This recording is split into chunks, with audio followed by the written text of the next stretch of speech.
If a man buys a dog, does that make him her master? On a freezing Vermont road, a wealthy stranger threw Sable into the snow like she was nothing. But a retired Navy SEAL stopped, lifted her from the cold, and brought her home. What he didn't know was that this wounded German shepherd still carried the love of another forgotten man. Soon, one dog would force an entire town to choose between money and mercy. Because sometimes the one left outside in the cold becomes the light that brings everyone home. Tell us where you're watching from, and if this story touches you, please like and subscribe to help us reach 1,000 subscribers. The first winter night in Brightwater Pass had a blue-silver shine to it, the kind that made the whole town look as if it had been carved from moonlight and old bone. Snow lay over the rooftops, the road signs, the mailboxes, and the pine branches with a softness that almost felt merciful. From a distance, the town seemed peaceful enough to fool a stranger.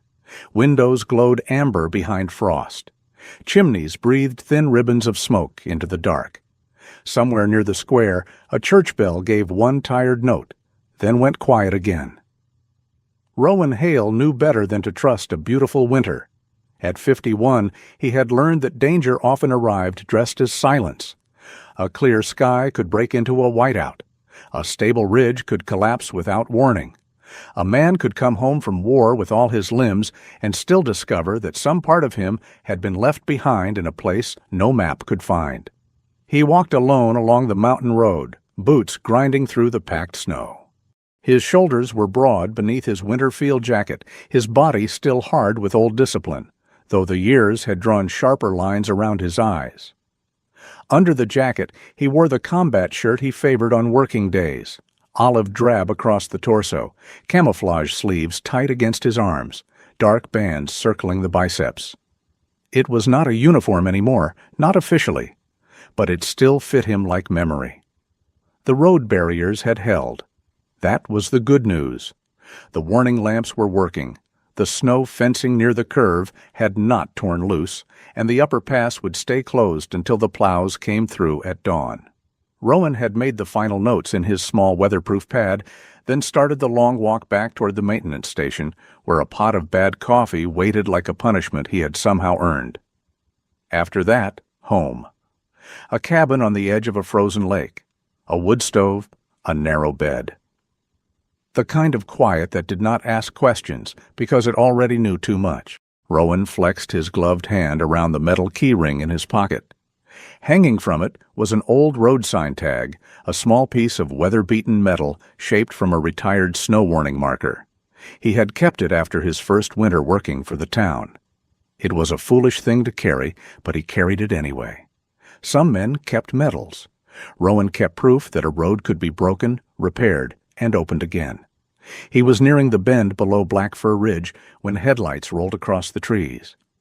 A black luxury car came down the road too fast for the conditions, its tires hissing over thin ice. Rowan stepped into the shadow of the pines, more from habit than fear. The car slowed near the ditch, brake lights bleeding red across the snow. Then it stopped. The engine idled with a low, expensive purr. The passenger door opened first. A woman stepped out, tall and slim in a cream-colored coat that looked wildly unprepared for real weather. Her dark bob cut swung neatly against her jaw. She held a phone in one gloved hand, not quite filming, not quite putting it away. Even from a distance, Rowan could read the angle of her body. Annoyance polished into elegance. The driver's door opened next. Preston Vale stepped into the snow like a man offended that the earth had not been cleared for him. Rowan recognized him from town posters and ribbon-cutting photographs. The new resort owner, the man whose name had been printed on banners for the winter festival before the first snowflake fell. Tall, handsome in the practiced way of men who knew which side of their face belonged to cameras, Preston wore a black overcoat and leather gloves that probably cost more than Rowan's monthly heating bill. A sharp movement came from inside the car. A dog. Rowan saw the shape before he saw the condition. German Shepherd. Female, likely full-grown, though too thin beneath the coat. Black and tan. one ear upright, the other bent slightly at the tip. She braced her paws against the seat as Preston reached in. "No," the woman said, her voice carrying in the cold. "Not in the car another minute." Preston dragged the dog out by the collar. Rowan's body went still. The dog stumbled into the snow, legs weak under her. She did not snap at Preston, though she would have had every right. She only tried to keep her balance, head low, breath smoking from her muzzle. "She ruined the scarf," the woman said. "It was a scarf, Maris." "It was on camera. Everything was on camera. She looked diseased." Preston gave a short, humorless laugh. She was supposed to look loyal. That was the point. The dog's head lifted at the sound of his voice, not with trust, but with the reflex of an animal that had learned to listen for what came next. Rowan took one step forward, then stopped. The old part of him began collecting details. Plate number, make, and model. 2 adults. No visible weapon. Road empty. Temperature dropping fast. He did not know yet what he was seeing. Not fully. But he knew the shape of cruelty when it thought no one was watching. Preston pulled the collar hard enough to make the dog flinch. "I paid $600 to that old street rat because you said this would make me look approachable." Maris tucked her phone into her pocket. And it did, for one afternoon. Then she chewed through a prop blanket, growled at the photographer, and bled on the lobby rug. She didn't bleed on purpose. Do not get sentimental now. You hated her this morning. The dog swayed. Snow gathered along her back, melting into the dark saddle of her coat. Preston looked down at her with a disgust so casual it seemed rehearsed. Fine. He unclipped something from the collar, perhaps a tag, perhaps nothing Rowan could see clearly in the dark. Then he shoved the dog toward the roadside bank. She tried to dig her paws in. She was too weak. Preston threw her into the snow, not far, not dramatically. That was almost the worst part. He did it with the irritation of a man discarding a torn package, a thing that had failed to serve its purpose. The dog landed in the powder below the ditch and disappeared halfway into white. For 1 second, the world became very quiet. Then Maris said, "No one remembers a dog on a mountain road?" Preston shut the door.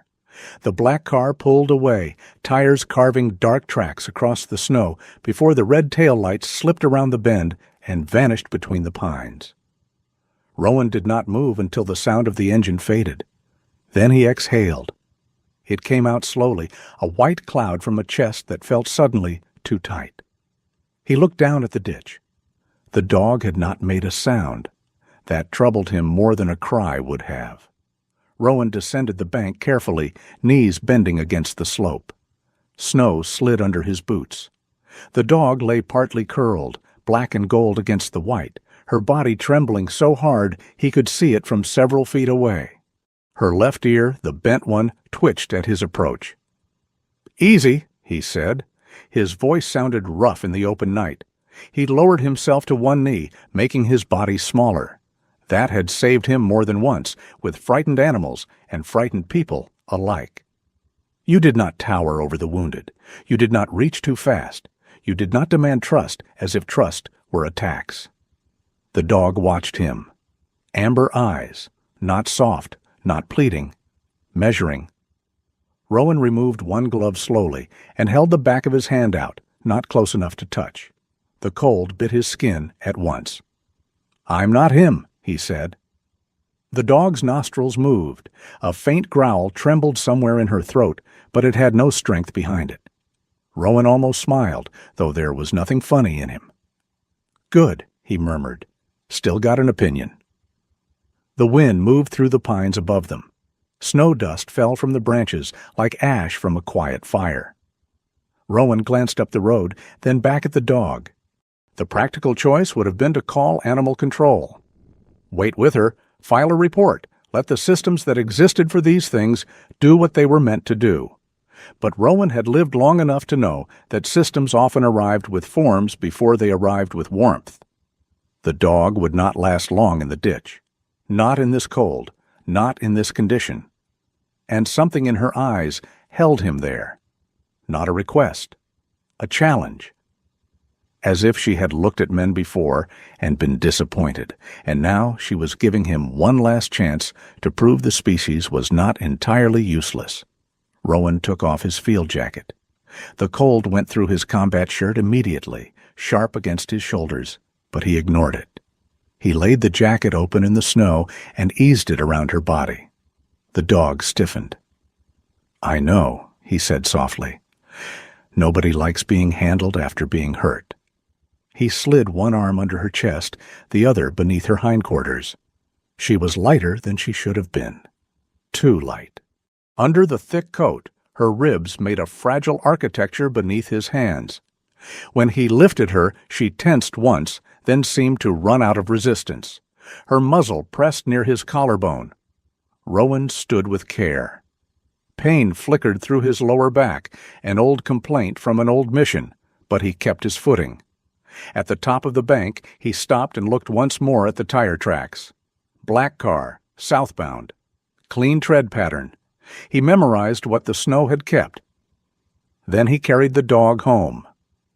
The cabin waited at the lake's edge, dark except for the porch light Rowan had left burning out of habit. It was a modest place, built from pine and stubbornness, with a sloped roof that carried snow like a tired shoulder.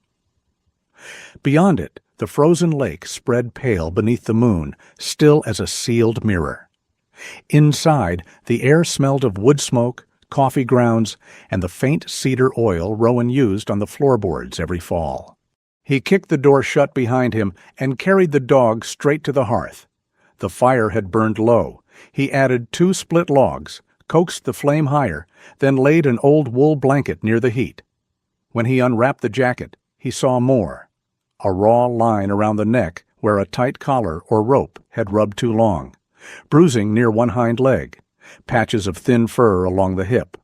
Snowmelt darkened the blanket beneath her. Rowan's jaw tightened, but he kept his hands gentle. Anger could come later. Anger was easy. Care was harder. Care required patience, and patience was a language he had once spoken poorly. He warmed water in a kettle, tested it against the inside of his wrist, then cleaned what he could without causing more pain. The dog flinched at first, but did not bite. Her eyes followed every movement. Once, when he reached toward the wound at her neck, her lips lifted just enough to show him a warning. Rowan stopped. "Fair?" he said. He sat back on his heels and let her breathe. The cabin filled with small sounds, the pop of sap in the firewood, the ticking of the old wall clock, the wind pressing its palm against the windows. Rowan could hear his own breathing too clearly. He had spent years in rooms crowded with men, radios, engines, boots, orders, grief. Now he lived in a house where a spoon dropping into the sink felt like an event. He reached for his phone and called Dr. Miriam Kessler. She answered on the 5th ring, her voice thick with sleep but alert beneath it. Miriam had treated half the working dogs in the county and most of the stubborn men who refused to admit their dogs needed help before they did. "Rowan?" "I found a shepherd," he said. "Female, hypothermic, underfed, neck wound. No heavy bleeding. She's conscious." A pause. "Found how?"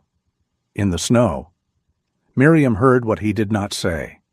"Get her warm slowly, not too close to the fire. Small sips of water if she'll take them. No big meal yet. If her gums are pale or her breathing changes, you call me back immediately." "I know?" "You know battlefield first aid, Hale, not veterinary medicine." "That why I called." A dry breath on the other end, almost a laugh. "Bring her in at first light if the road holds." "I will." "And Rowan?" He looked at the dog. She was still watching him, though her eyelids had begun to lower. "Yeah?" "Don't let your temper make decisions before morning." He ended the call without promising. Near midnight, the dog drank 3 careful laps of water from a shallow bowl. Near 1, she slept.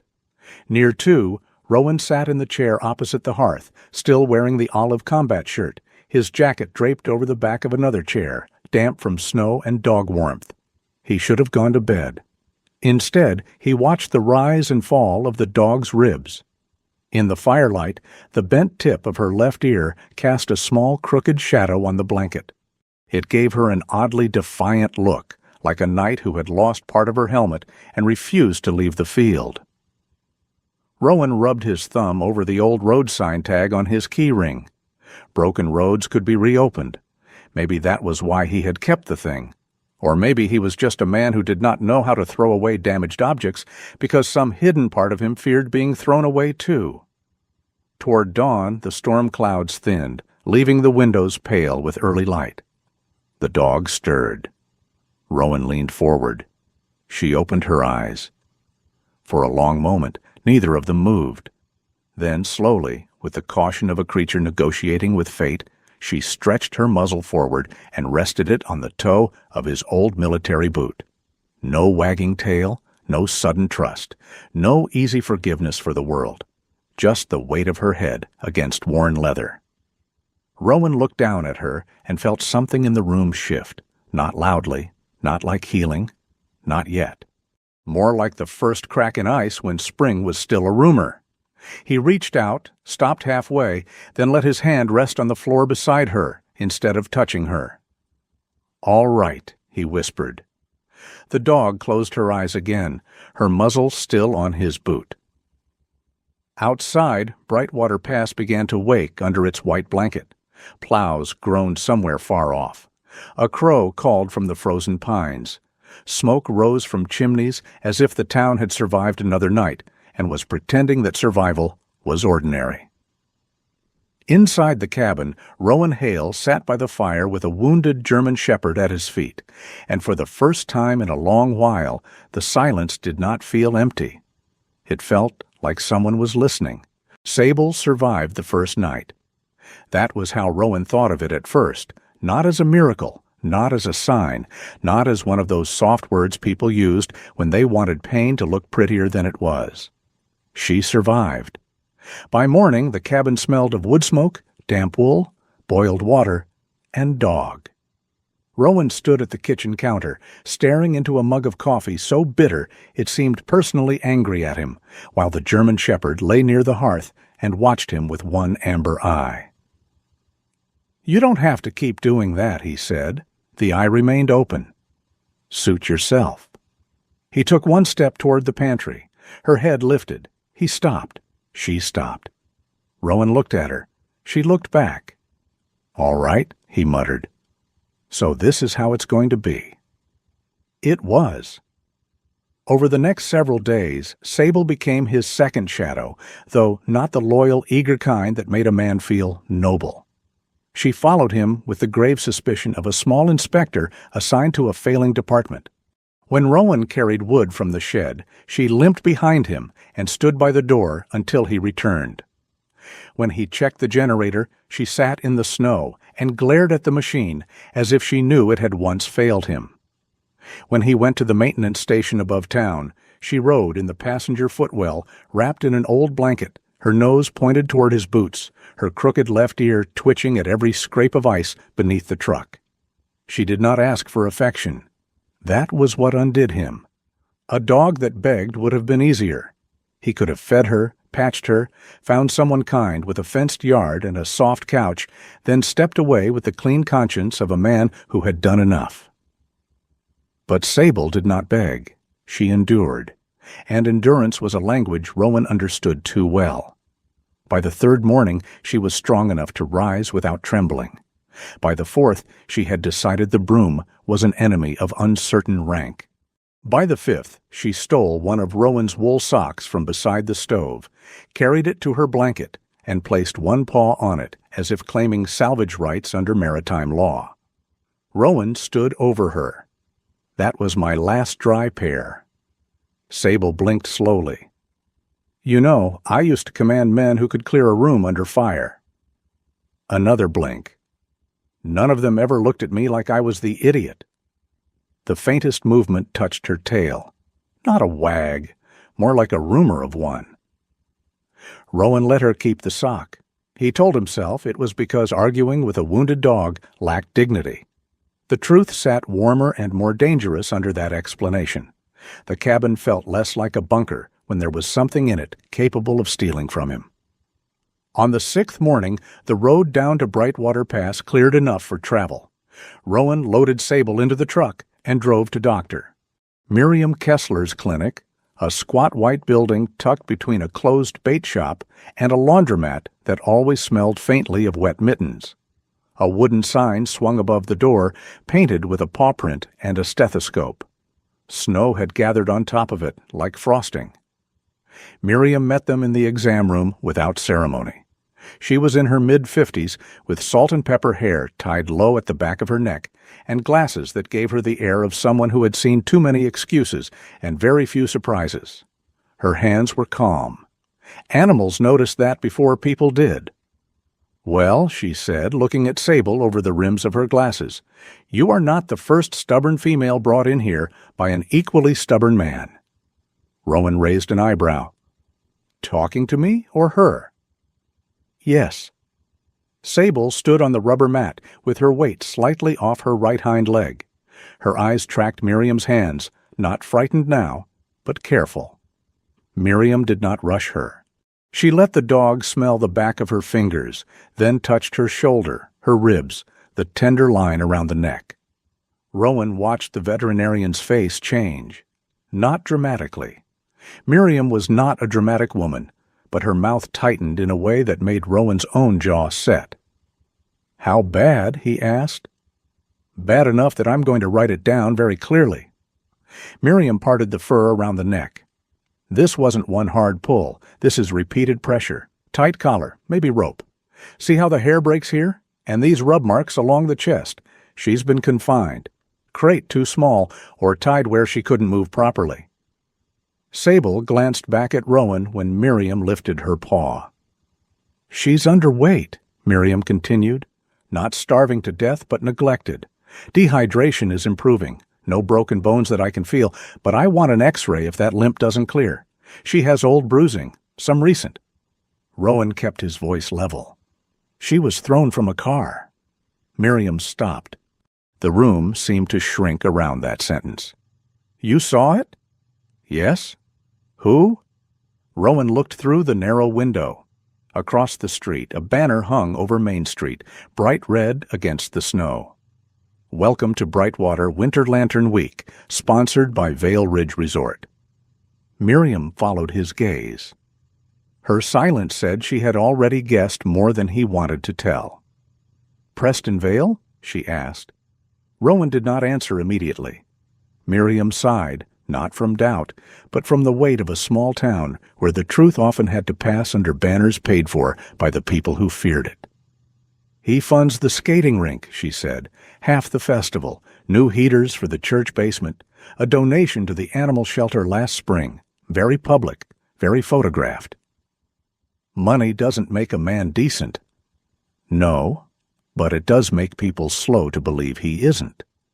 Sable shifted and gave a low, weary huff, as if she had already formed an opinion on both money and men.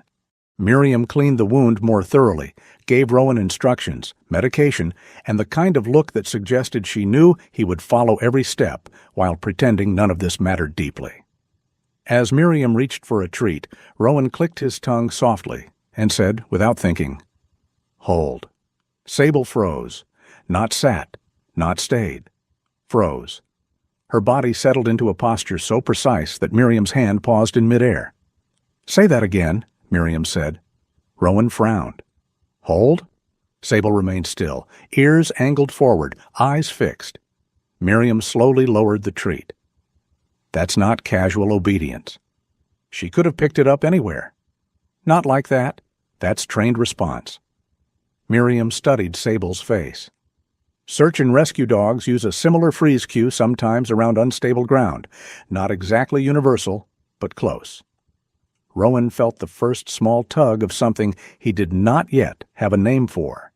A dog thrown away by Preston Vale had once belonged to someone who knew how to teach her not tricks, but trust under pressure. For reasons he did not understand, that bothered him more than the wounds. Wounds said someone had been cruel. Training said someone once had been kind, and kindness lost was a heavier ghost. Miriam touched Sable's bent left ear with great care. This one has lived more than one life. Rowan looked at the shepherd. Sable looked back, calm and unreadable, like a witness who would speak only when the room deserved the truth. Outside, the wind lifted snow from the curb in white sheets. Miriam handed Rowan a paper bag of medication. "A storm is coming in 2 days. Big one. Get extra food, batteries, and don't let her overexert that leg." "She's the one following me." "You're the one pretending not to like it." Rowan took the bag. "Your bedside manner needs work." "I'm a veterinarian. My patients are usually more honest." By late afternoon, Brightwater Pass had begun preparing for weather the way old mountain towns always did, with practical urgency, mild complaining, and an undertone of festival cheer that no storm could fully bury. The market square smelled of cinnamon, hot coffee, damp wool, and snow. Vendors were packing crates under canvas awnings. A man in a red hat argued with a stack of firewood. 2 teenagers from the hardware store wrestled bags of salt onto a dolly, though neither seemed old enough to understand how much their backs would hate them by 40. Rowan moved through the square with Sable at his left side, her new temporary collar loose around her neck. He bought dry food, canned food, gauze, batteries, lamp oil, and more coffee than any doctor would recommend. Sable kept close, not pressing against him, but near enough that the leash never tightened. People noticed her. They noticed Rowan, too. He was used to that in a vague way.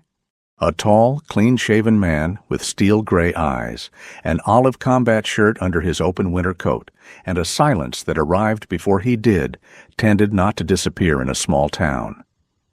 But this time the attention had a different shape. People looked at the dog, then at him, then away. A few recognized Sable. Rowan saw it in their faces. Recognition followed by caution, caution followed by the decision not to speak. That decision had a sound. It was quieter than words and often more revealing. Near the far end of the market, steam rose from a folding table where Nora Whitcomb served soup in paper cups from a silver pot big enough to baptize a bear. Nora herself stood behind it in a red sweater and denim apron, cheeks flushed from the cold and the stove heat, her brown-gray hair pinned up in a losing battle against gravity. "Rowan Hale," she called. "If that coffee in your bag is from the gas station, I'm reporting you for crimes against the human stomach." Rowan stopped. "Afternoon, Nora." "Don't afternoon me like a church bulletin. You look like you slept in a toolbox."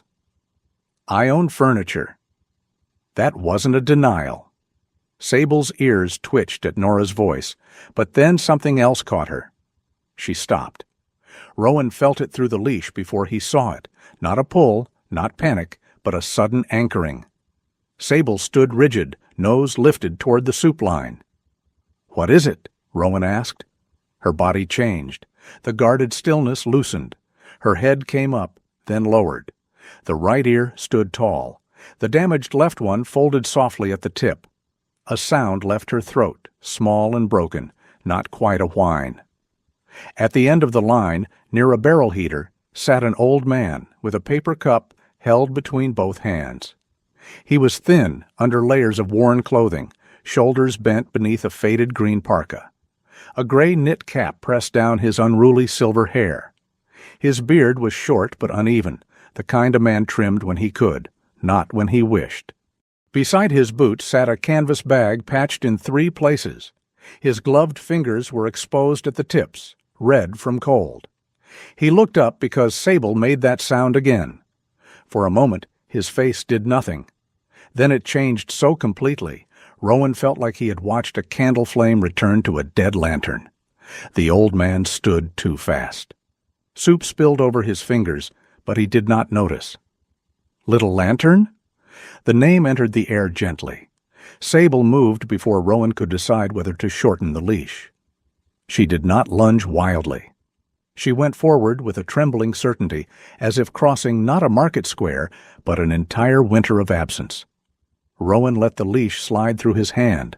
The old man dropped to one knee. Sable reached him and pressed her head into his chest. Not the cautious contact she had given Rowan by the fire. Not the measured truce of a wounded animal.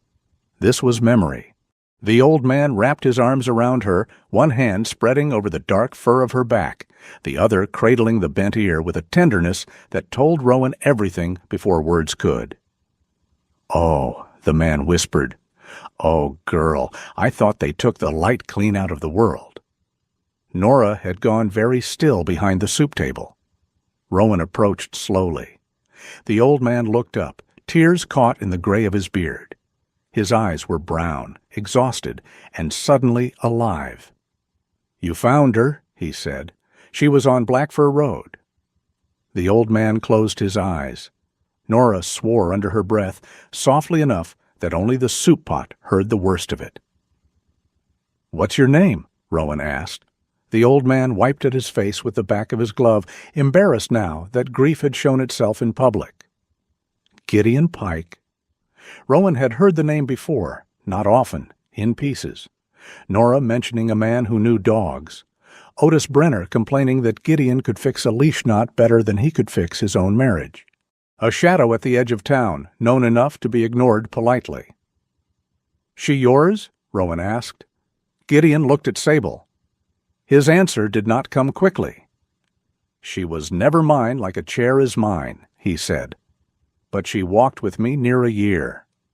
Sable leaned harder into him. Rowan crouched, so he was level with both of them. "How did Preston Vale get her?" At the name, Gideon's hand tightened in Sable's fur.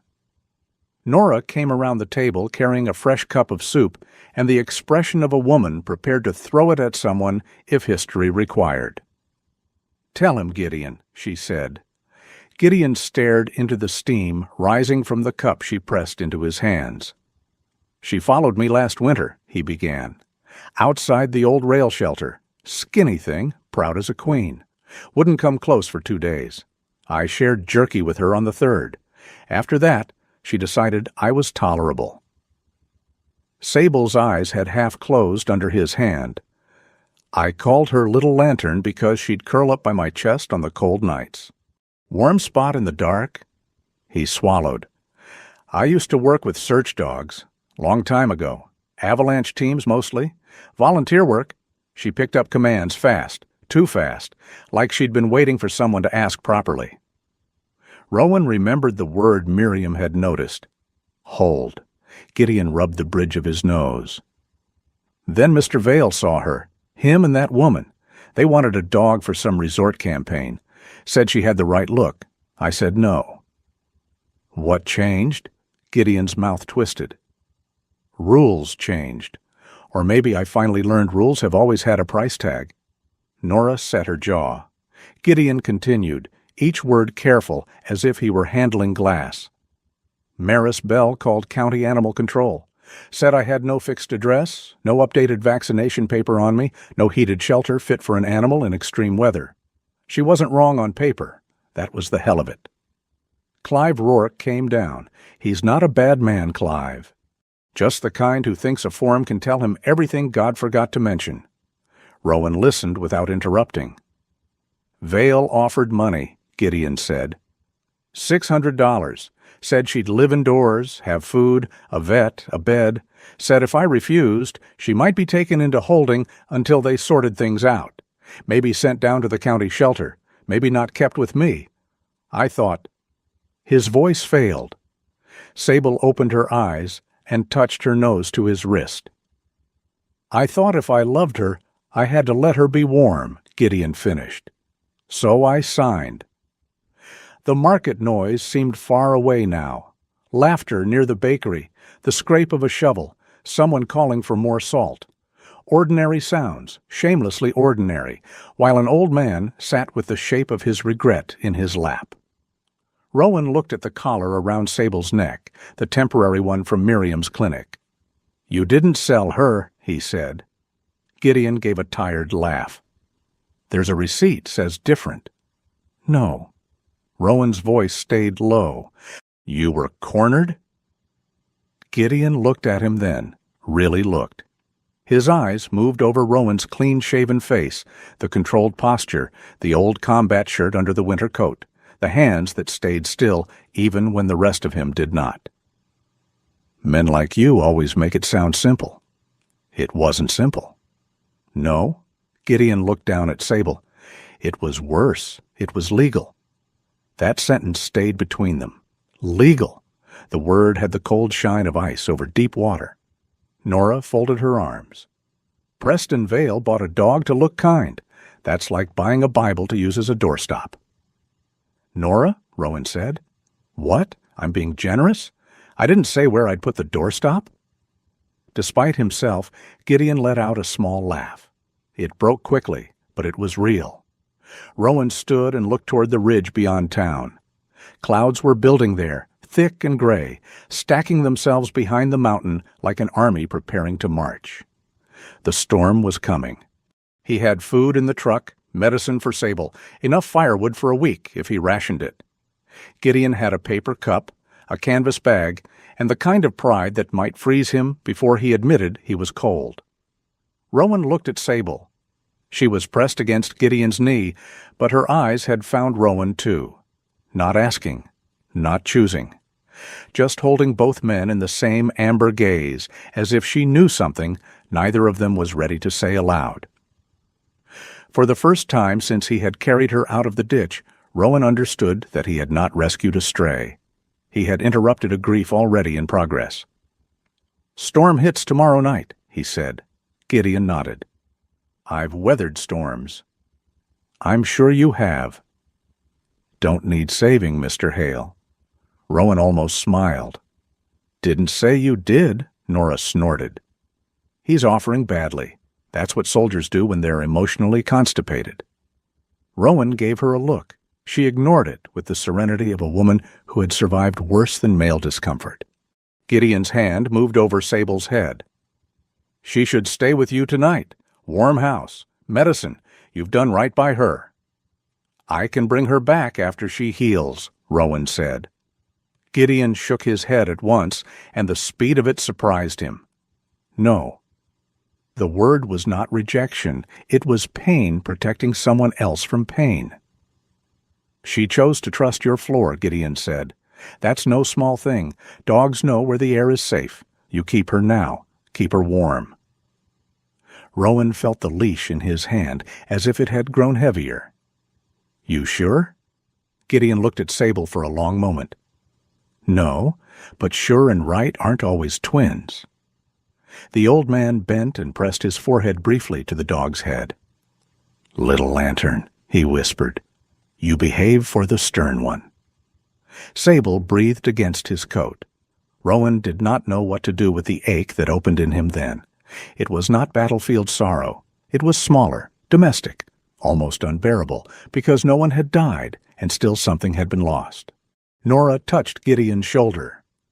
Behind them, the wind picked up, sending loose snow skittering over the square.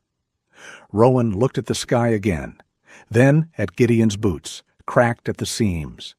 Then at Sable, who had begun to tremble, not from fear this time, but from standing too long in the cold. "You got a place for the storm?" Rowan asked. Gideon straightened. "I'll manage." That wasn't the question. Nora's eyes narrowed with approval, though she pretended to adjust the lid on the soup pot. Gideon looked away. "Church basement sometimes, if there's room." "With the dog?" "She won't be with me." Sable lifted her head. Rowan heard what Gideon had not said. The church might take the man, but not the whole of what he loved. And after losing Sable once to rules wrapped in good intentions, Gideon would rather freeze than be divided again from the few things still carrying his name. Rowan looked toward his truck. The cabin had one bedroom, one old sofa, a storage room that could be made warm if he moved the tools, and enough silence to drown 3 men if he let it. He should not invite a stranger home. He knew that. He had locks for a reason, habits for a reason, a life arranged so no one could surprise him by leaving because no one was allowed close enough to arrive. But Sable stood between them in the snow, her crooked ear tipped toward Gideon, her eyes on Rowan. A road could be closed for safety. It could also be opened when someone needed to get through. "You can ride with us," Rowan said.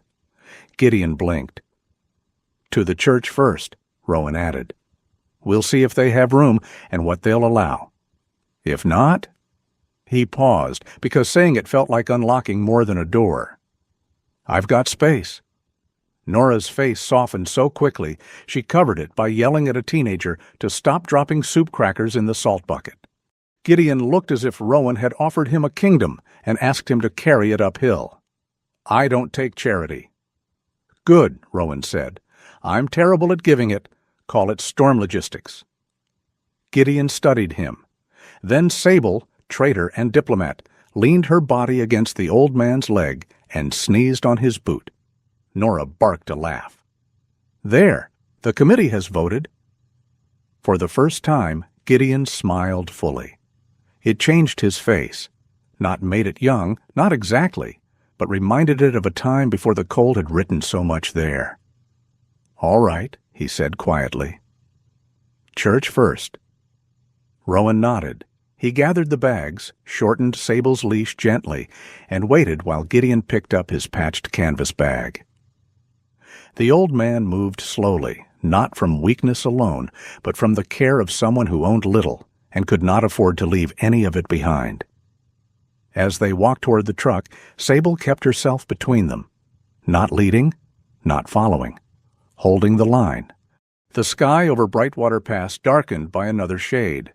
Above the square, the festival banner snapped in the wind, Preston Vale's name printed bright and proud beneath promises of warmth, community, and light. Rowan did not look at it for long. He opened the passenger door for Gideon, then helped Sable into the back seat with the blanket. She turned once, circled awkwardly, and settled with her nose near Gideon's shoulder. Gideon placed one trembling hand on her paw.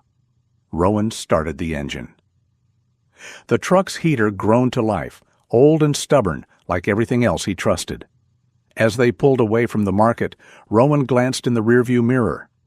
Gideon sat stiffly, trying not to look grateful. Sable's amber eyes met Rowan's in the glass. This time, there was no challenge in them, only recognition, as if the dog had not found a home yet, but had found the road that might lead to one. By the time Rowan's truck reached the church, the sky over Brightwater Pass had turned the color of old pewter.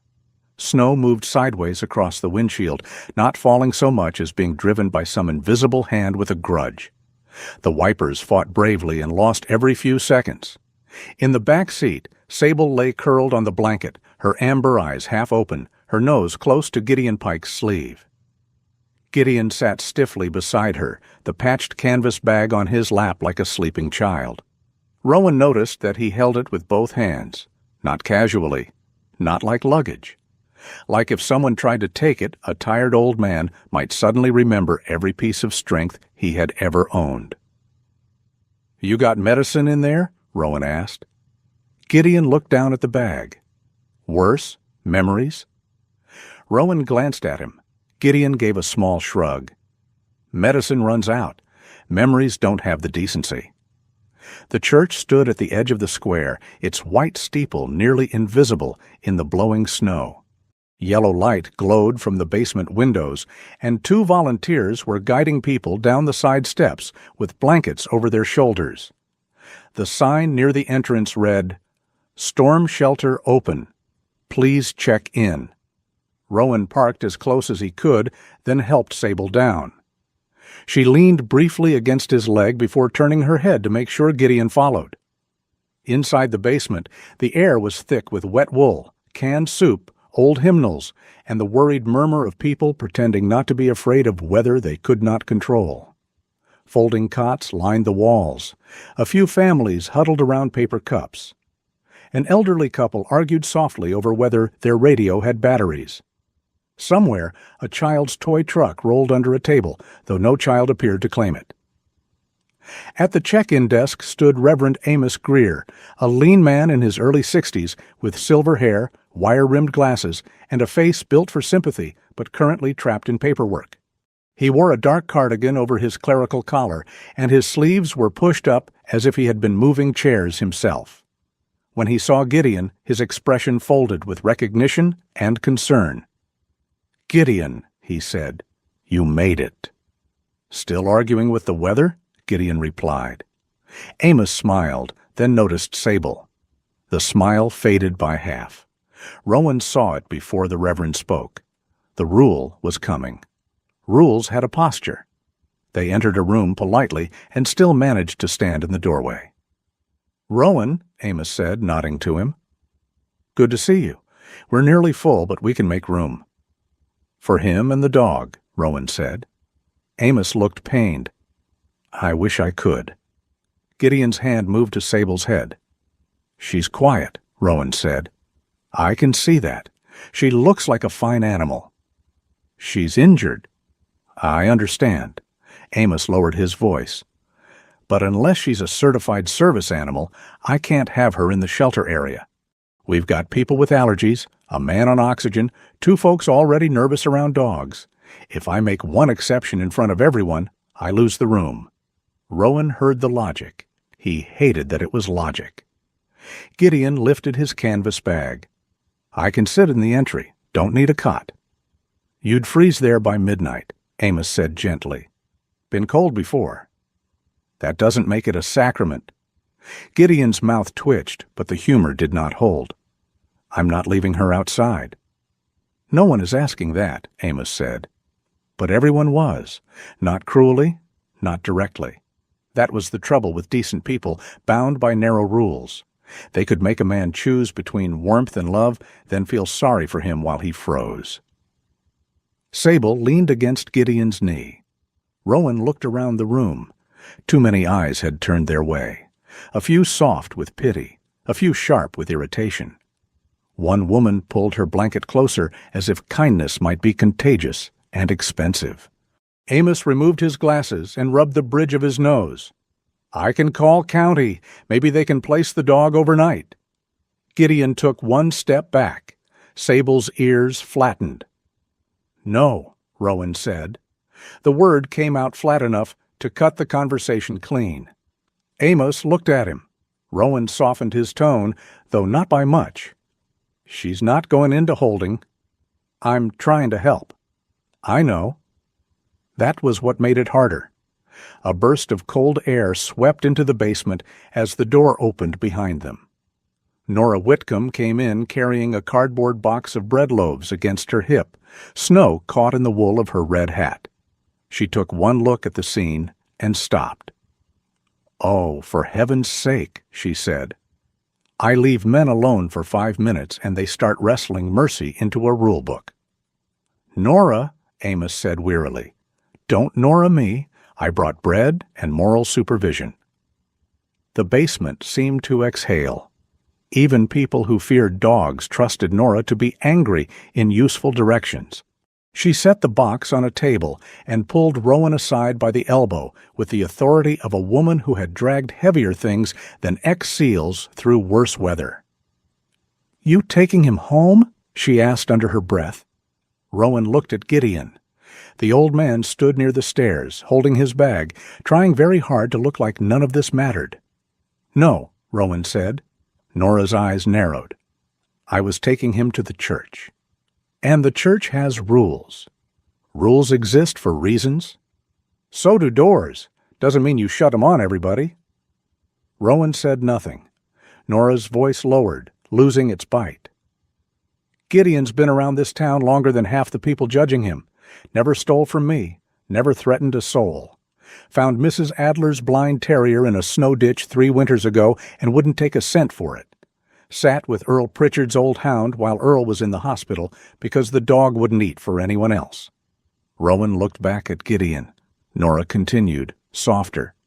"He's proud. That pride is about the only coat life hasn't taken off him. Don't make him beg." Outside, wind struck the church walls hard enough to rattle a basement window. Sable pressed closer to Gideon's leg. Rowan felt the decision settle in him like a weight he had already picked up before admitting it. "All right," he said. Nora gave a satisfied nod. "Good." "I didn't say I liked it. I didn't ask you to dance with it." Rowan walked back to Gideon and Amos. "There's a storage room off my cabin," he said. "He can stay there tonight. It's dry. I can heat it." Gideon stared at him. "I don't need—" "I know." Rowan held up a hand. "This isn't charity. It's Storm Logistics." Nora snorted behind him. "That phrase still sounds like charity wearing combat boots." Gideon's eyes moved from Rowan to Sable. The dog looked up at him, not pleading, only present. Sometimes presence was worse than pleading. It gave a man no excuse. Amos stepped forward. "Gideon, go. Please. I'll mark you safe here in case anyone asks. And Rowan, I'll call if anything changes." The Reverend nodded, relief and guilt sitting together on his face. As they turned to leave, Gideon paused at the threshold. He looked back at the warm basement, at the rows of cots, the cups of soup, the people wrapped in blankets under church light. For a second, Rowan thought the old man might change his mind. Then Gideon tightened his grip on the canvas bag and followed Sable into the storm. Rowan's cabin was not built for guests.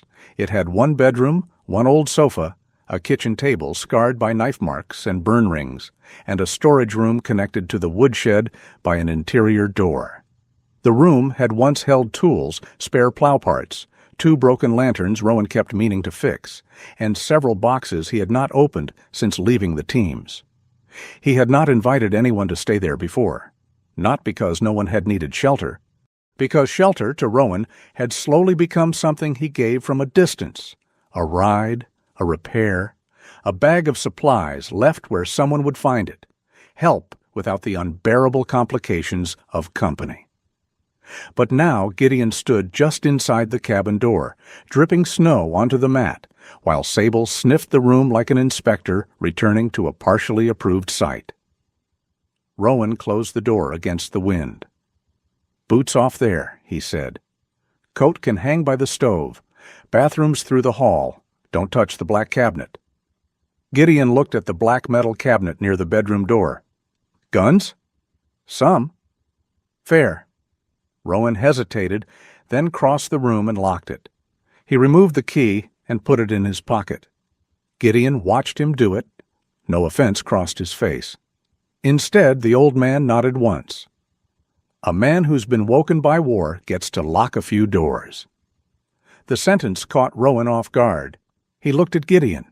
The old man was unwrapping a frayed scarf, his hands stiff from cold, his face tired but unresentful. Rowan turned away first. "Storage room's cold. I'll get the heater going." He worked with efficient discomfort, moved toolboxes, cleared a cot frame, dragged in a mattress from the loft, set a lantern on a crate, added a folded wool blanket and an old sleeping bag that still smelled faintly of cedar and military surplus. Gideon stood nearby, not helping until asked. That, Rowan realized, was another kind of manners. Sable limped into the room and sniffed the cot. Then she gave one soft huff and walked back toward the hearth. "Rejected," Gideon said. "She has standards." "Always did. Once refused a hot dog because a man insulted a pigeon before offering it." Rowan looked at him. Gideon shrugged. "Maybe coincidence. Maybe she's a theologian." The smallest laugh escaped Rowan before he could stop it. It did not last long, but it was there. When the heater began to glow and the room warmed by degrees, Gideon finally set his canvas bag on the cot. He opened it just enough to check the contents. Rowan saw a corner of a faded photograph, a woman with curly hair laughing at something outside the frame, a worn leather collar, a coil of rope. Gideon closed the bag gently. The storm arrived in full after dark. It came over the lake first, erasing the far shore, then the tree line, then everything beyond the porch rail. Wind slammed against the cabin with the force of something alive and hungry. Snow hissed over the windows. The roof creaked. The old house answered in groans, as if arguing with winter in a language older than men. Inside, the fire held. Rowan cooked canned stew in a black pot, and added more pepper than necessary because he did not know how to cook for company without disguising the evidence. Gideon accepted a bowl at the kitchen table and ate slowly, as if his body distrusted abundance. Sable ate a small portion of soft food mixed with water under Gideon's supervision. "Not too much," Gideon said when Rowan reached for the can. Miriam said the same. Miriam knows dogs.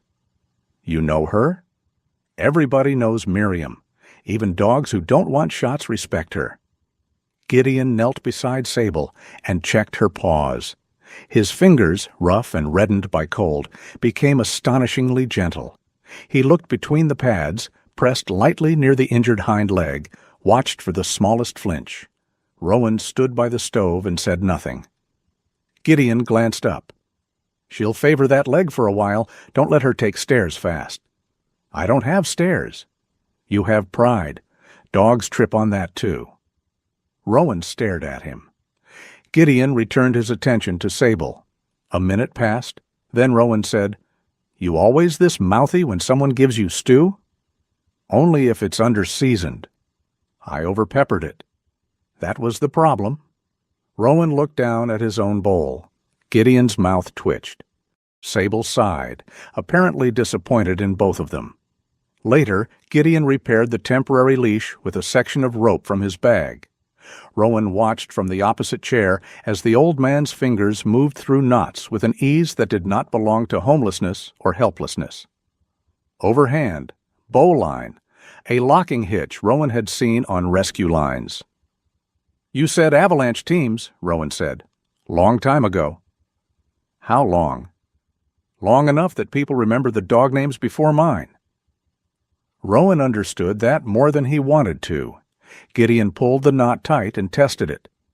Search dogs teach humility. You can stand there with maps, radios, bright ideas, and then a creature with mud on her nose finds what all your cleverness missed. His eyes drifted to Sable. "They don't care who gets credit. That's why they're better than us." The leash looked stronger now. Not new. Better than new, somehow. Repaired things carried proof that they had been chosen twice. Rowan reached for it, then paused.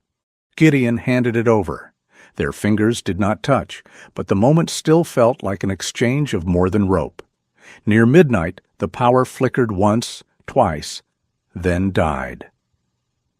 The cabin fell into darkness except for the fire and the lantern Rowan had placed on the mantel.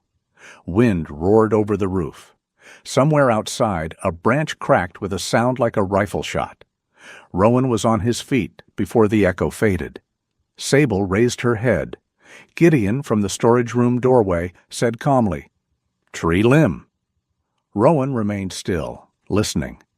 His body had gone somewhere else for a second. Not fully. Never fully anymore, if he could help it. But enough that his heart beat too hard, and his hand had moved toward a weapon he had locked away by choice. Sable stood with effort and crossed the room. She did not crowd him. She lay beside his boot. A simple act, a line thrown across dark water. Rowan lowered his hand. Gideon pretended not to notice the tremor in it. That kindness was more delicate than pity. "I was getting water," Gideon said, though there was already a cup beside his cot.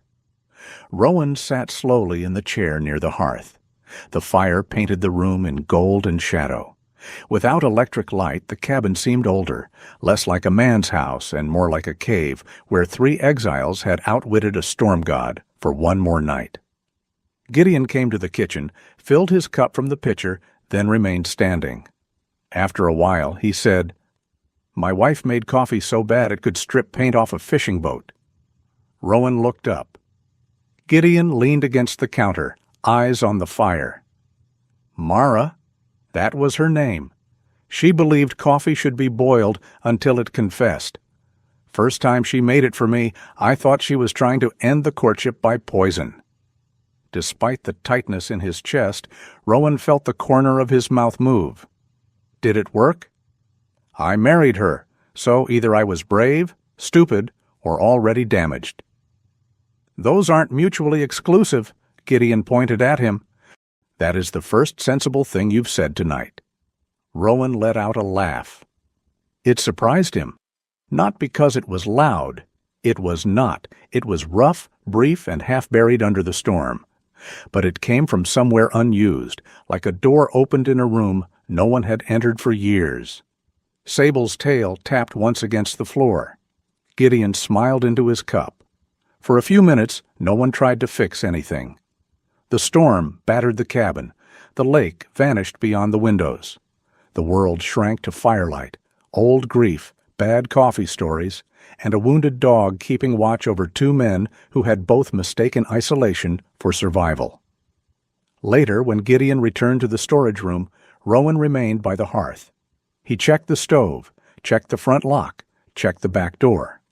Then, after a pause, he checked the extra blanket at the foot of Gideon's cot. He did not realize Gideon was awake until the old man spoke from the dark. "Still there?" Rowan froze. Gideon's voice was quiet. "The blanket, the bag, me." Rowan said nothing. "I know the habit," Gideon continued. "Counting what can be lost doesn't stop loss, but sometimes it helps a man breathe." Rowan stood in the doorway, one hand on the frame. For once, no answer came ready, so he gave the only one he had. "Get some sleep." "You too, stern one." Rowan almost corrected him. He did not. At dawn, the storm still raged, but the cabin had held. Gray light pressed weakly against the windows. Snow covered half the porch door. The world outside had been erased and rewritten in white. Rowan woke in the chair by the fire with a crick in his neck and Sable asleep across his boots. Gideon stood at the stove in socks and an old sweater Rowan had left near the heater. He was attempting coffee. The smell reached Rowan a moment later. He opened one eye. "That coffee commit a crime?" Gideon glanced over. "Family recipe." "Your wife's?" "Improved version." "It smells like a tire fire found religion." Gideon considered the pot. "Needs more boiling." "No?" Sable lifted her head, sniffed, and very deliberately turned her face away. Rowan laughed again. This time it lasted. Not long enough to heal him, not nearly, but long enough for the cabin to sound, briefly and impossibly, like a home. Outside, Brightwater Pass disappeared beneath the storm. Inside, 3 breaths moved in the same room. One guarded, one weathered, one warm against the floor. It was not family. Not yet. But it was no longer loneliness wearing a roof. By morning, Brightwater Pass looked innocent again. That was winter's oldest trick. After screaming through the night like a white beast at the door, the storm left behind a world so bright it hurt to look at. Snow buried fences, softened rooftops, rounded the shoulders of parked cars, and turned the town square into something almost holy. The sky had cleared to a hard blue. Sunlight struck the drifts and scattered into 1,000 sharp little stars. Rowan Hale stood on Nora Whitcomb's front walk with a shovel in his hands and distrust in his bones. "Storm's too pretty now," he muttered. Nora, who was sweeping snow from the steps of her grocery with a broom that looked older than half the town, snorted. "You ever compliment anything without accusing it of treason?" "Coffee." "You drink gas station coffee. Your opinion is inadmissible." Gideon Pike, wrapped in a borrowed brown coat and the same gray knit cap pressed over his silver hair, chuckled from beside a mound of snow near the soup table. He had refused to sit inside while others worked, though Rowan suspected the old man's back was arguing with him in several ancient languages. Sable stood close to Gideon, her repaired leash loose in Rowan's hand, her crooked left ear turned toward the scrape of every shovel. The 3 of them had come into town because Nora needed help clearing the front of the shop before the lunch crowd arrived, and because Gideon had insisted on returning a borrowed thermos with the solemnity of a knight delivering a sacred relic. Rowan had told him it could wait. Gideon had replied that if a man began treating borrowed things casually, soon enough he would begin treating borrowed days the same way. Rowan had not found a good answer to that. So now they shoveled. The town slowly shook itself awake. Doors opened. People stepped out with wool hats and red noses. Plow trucks groaned down Main Street. Someone laughed too loudly near the bakery, more from relief than humor. A boy from the hardware store slipped on an icy patch, popped up immediately, and bowed as if he had meant to do it. Then Otis Brenner arrived in a tow truck painted the tired blue of old work clothes. The truck coughed once, backfired, then settled into a rumble. Otis climbed down wearing a mechanic's coat stained with oil, a black knit cap, and a red shop rag hanging from his back pocket like a small flag of surrender. He was broad, gray-bearded, and built like a man assembled from spare parts that had somehow held together through stubbornness. He looked at the snowbank blocking Nora's delivery entrance. "Nope," he said. Nora leaned on her broom. "Good morning to you, too." "That ain't morning. That's unpaid excavation." "You own a tow truck." "I own several regrets with wheels." Rowan glanced at him. "You going to help or deliver commentary?" Otis pointed at him. "That tone is why nobody invites you to card night." "You invited me last month." "Exactly. I learned."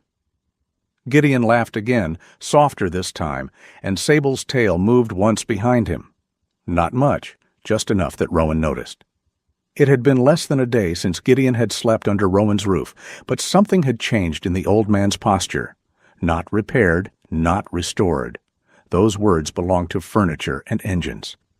But there was a little more lift in his shoulders now, as if one night of warmth had reminded his bones of a former agreement with dignity. A woman across the street paused while carrying a box of lantern decorations. She looked at Gideon, then Sable, then Rowan. Her expression shifted from curiosity to recognition. A phone appeared in her hand. Rowan saw the movement. He did not like phones pointed at people who had not agreed to become a story. But before he could say anything, Sable chose that moment to place both front paws on a snowbank, sneeze directly into it, and emerge with white powder covering her muzzle like a thief caught in flour. Otis burst out laughing. Nora cackled. Even Rowan felt his mouth betray him. The woman took the picture. Later, Rowan would remember that small click as the sound of a match being struck. At the time, it seemed harmless. By noon, the photo had already begun moving through the town's community page. Nora showed it to Rowan on her phone while pretending she had not checked the comments 3 times. The image showed Rowan with a shovel over one shoulder, his olive combat shirt visible beneath his open winter jacket, Gideon beside him holding a thermos, and Sable between them with snow on her muzzle and her crooked ear tipped forward. Behind them, Nora's shop window glowed with paper lanterns. The caption read, "Real kindness doesn't need a sponsor banner." Rowan frowned. "Take it down." "I didn't post it." "Ask them to take it down." Nora held the phone away from him. "Absolutely not. For once, the Internet has produced something that doesn't make me want to boil my own head." Gideon leaned closer, squinting. "That me?" "No, that's the King of Vermont," Nora said. "Of course it's you." Gideon studied the photo. His face did not brighten the way Nora expected. Instead, something uncertain passed over it. Rowan recognized it, the discomfort of being seen after making a long practice of disappearing. Sable nudged Gideon's knee. The old man lowered a hand to her head. "People are saying good things," Nora said more gently. "That can change fast," Rowan replied. The words were barely out before the square changed around them. A black luxury SUV rolled in from the road leading to Vail Ridge Resort. It moved slowly, polished and predatory, its tires cutting through slush with the bored confidence of money. Conversation thinned. A few people turned away too quickly. Others watched with the fascination of villagers seeing a wolf enter by the front gate wearing a silk collar. The SUV stopped near the curb. Preston Vail stepped out first. He wore a long black coat, leather gloves, and a silver watch that caught the winter sun when he adjusted his cuff. His hair was perfect. His face carried the kind of friendly concern that looked expensive to maintain. Maris Bell emerged from the passenger side in a cream coat and narrow boots entirely unsuited for snow, her phone already in her hand, angled low. Rowan did not move. Sable did. Her body went still, her tail lowered. The damaged ear folded closer to her head. Gideon saw it and placed himself half a step nearer. Preston smiled as if entering a room that owed him applause. "Rowan Hale," he said. "I was hoping to find you." "No," Rowan answered. "You weren't." A few people near the bakery heard that and stopped pretending not to listen. Preston's smile tightened. "I see you still have my dog." Sable's leash lay loose in Rowan's hand, but every muscle in him hardened. Maris lifted her phone a little. Nora noticed at once. "Maris Bell, you point that thing at me without permission, and I'll give your audience a close study of chicken soup at high velocity." Maris smiled without looking at her. "Public square, Nora." "Public soup." Preston ignored them. His gaze dropped to Sable. "Come here, Duchess." The wrong name landed in the cold like a dropped plate. Sable did not move. Gideon's face changed first. Pain, then anger, then something steadier than both.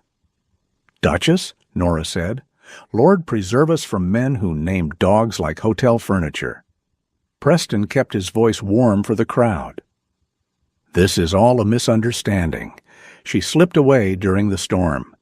Mr. Hale found her, and I appreciate that. But now it's time she came home." Rowan looked at him for a long second. There were many things he could have done.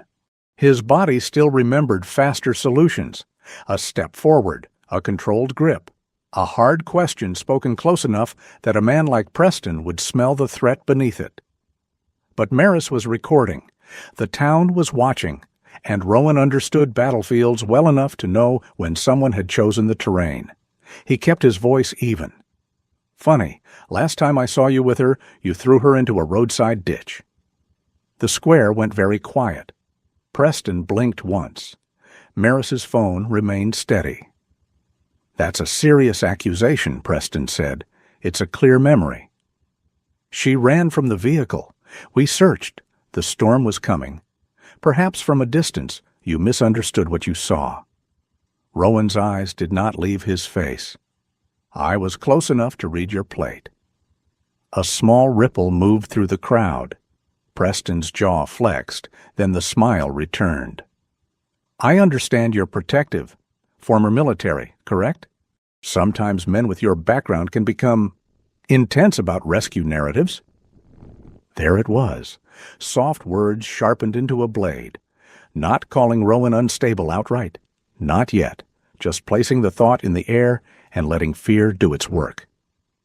Gideon stepped forward. Not far. Just enough that people had to see him. His coat hung loose on his thin frame. His gloves were worn through at the fingertips. Snow clung to the hem of his pants. He looked like the kind of man a town could walk past for years, then claim it had never noticed him. But his voice, when it came, did not shake. "You bought her from me," Gideon said. Preston's eyes slid to him with faint distaste. "I purchased a neglected animal from an unsafe situation." "No?" Gideon's hand rested lightly on Sable's head.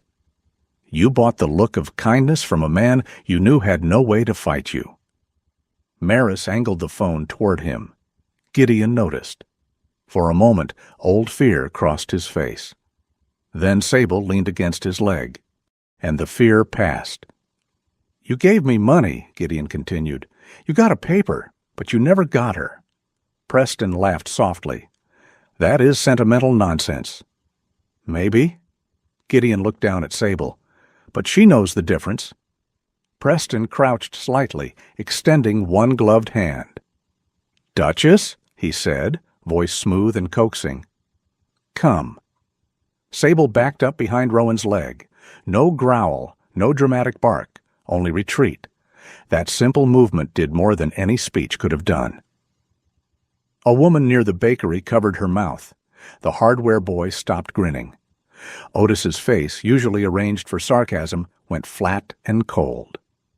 Gideon made a soft sound through his teeth, an old whistle, barely more than a thread of music. Sable's head lifted. She moved to him at once. Gideon did not claim her.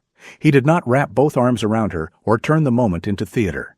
He simply lowered his hand and let her press her muzzle into his palm. Then Rowan did something that surprised even himself. He loosened the leash, not enough to let her bolt into the street, just enough that no one could say he held her by force. Sable stood between the two men who had kept her warm and looked back at Rowan. Her amber eyes met his. Then she stepped toward him and touched her nose to his hand. The crowd saw. So did Preston. The silence that followed was not empty. It was full of people rearranging what they thought they knew. Preston rose slowly. For the first time, the smile did not fully return. Maris lowered the phone, only an inch. But Rowan saw it. Preston brushed invisible snow from his coat. "This is not over." "No," Rowan said. "It isn't." Preston turned back to the SUV. Maris lingered just long enough for her gaze to move over Rowan, Gideon, Sable, and the watching town. In her eyes, Rowan saw no shame, only calculation. She had not gotten the clean scene she wanted, but she had gotten pieces. Pieces could be cut. The SUV pulled away. People began talking at once. Softly at first, then in overlapping bursts.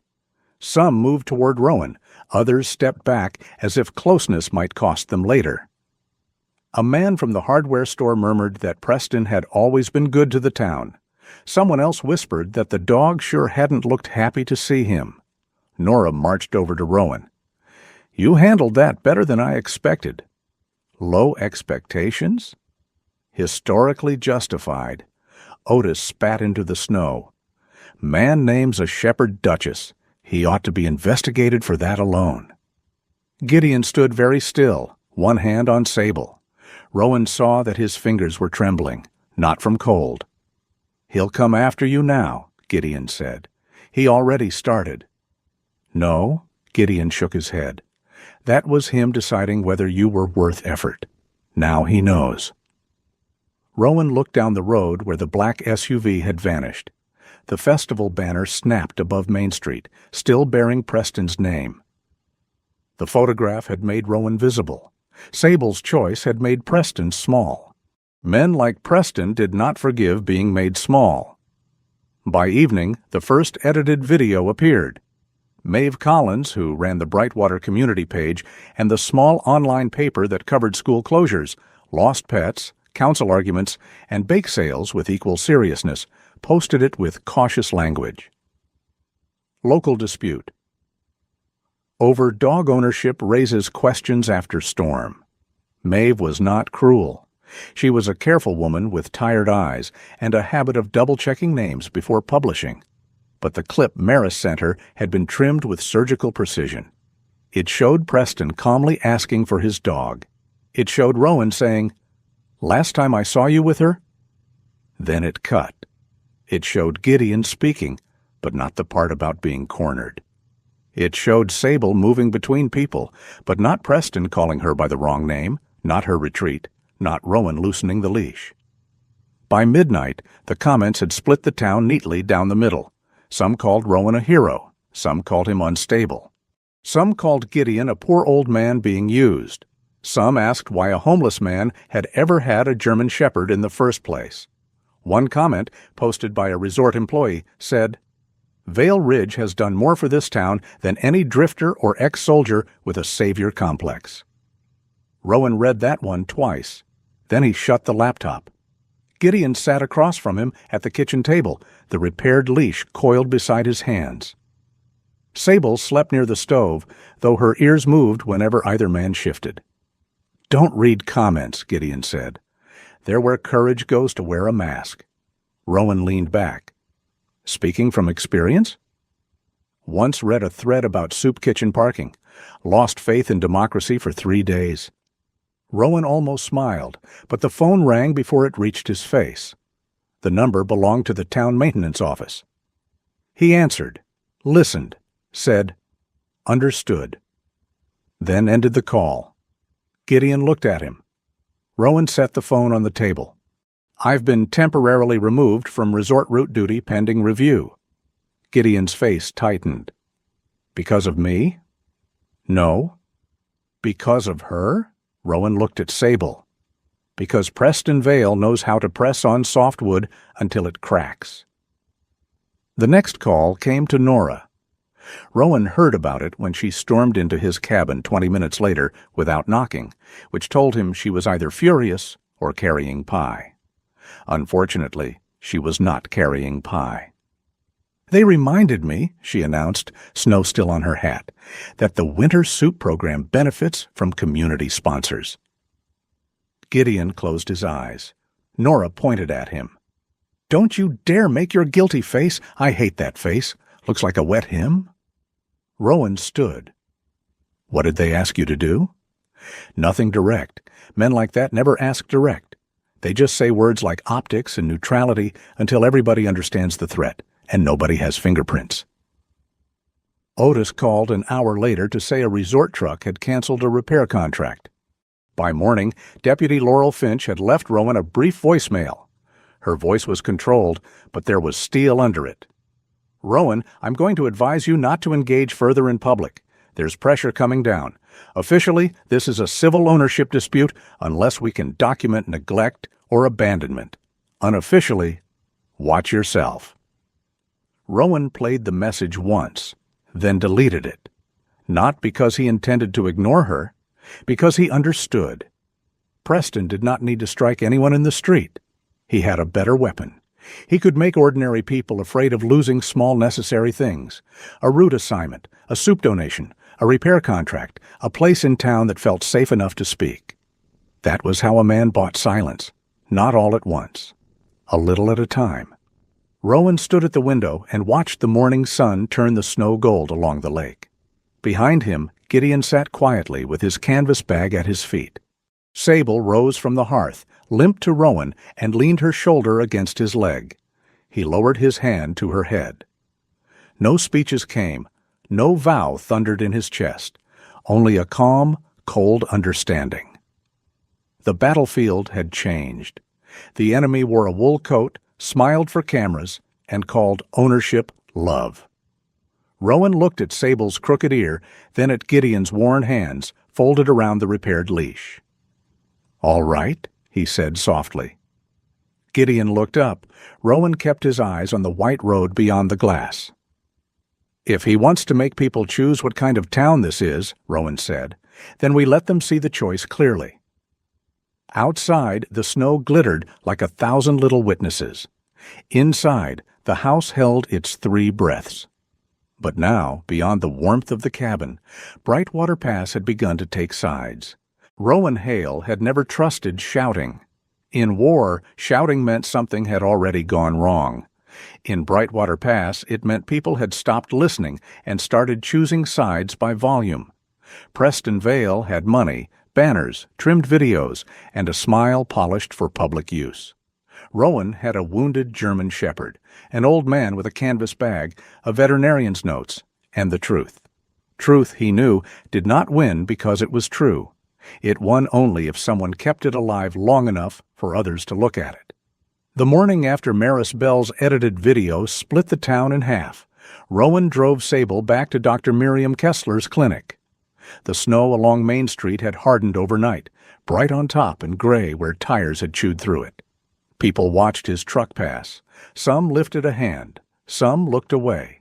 One man who had once asked Rowan to pull his pickup out of a ditch suddenly found the bakery window fascinating. Sable sat in the back seat, her repaired leash coiled beside her.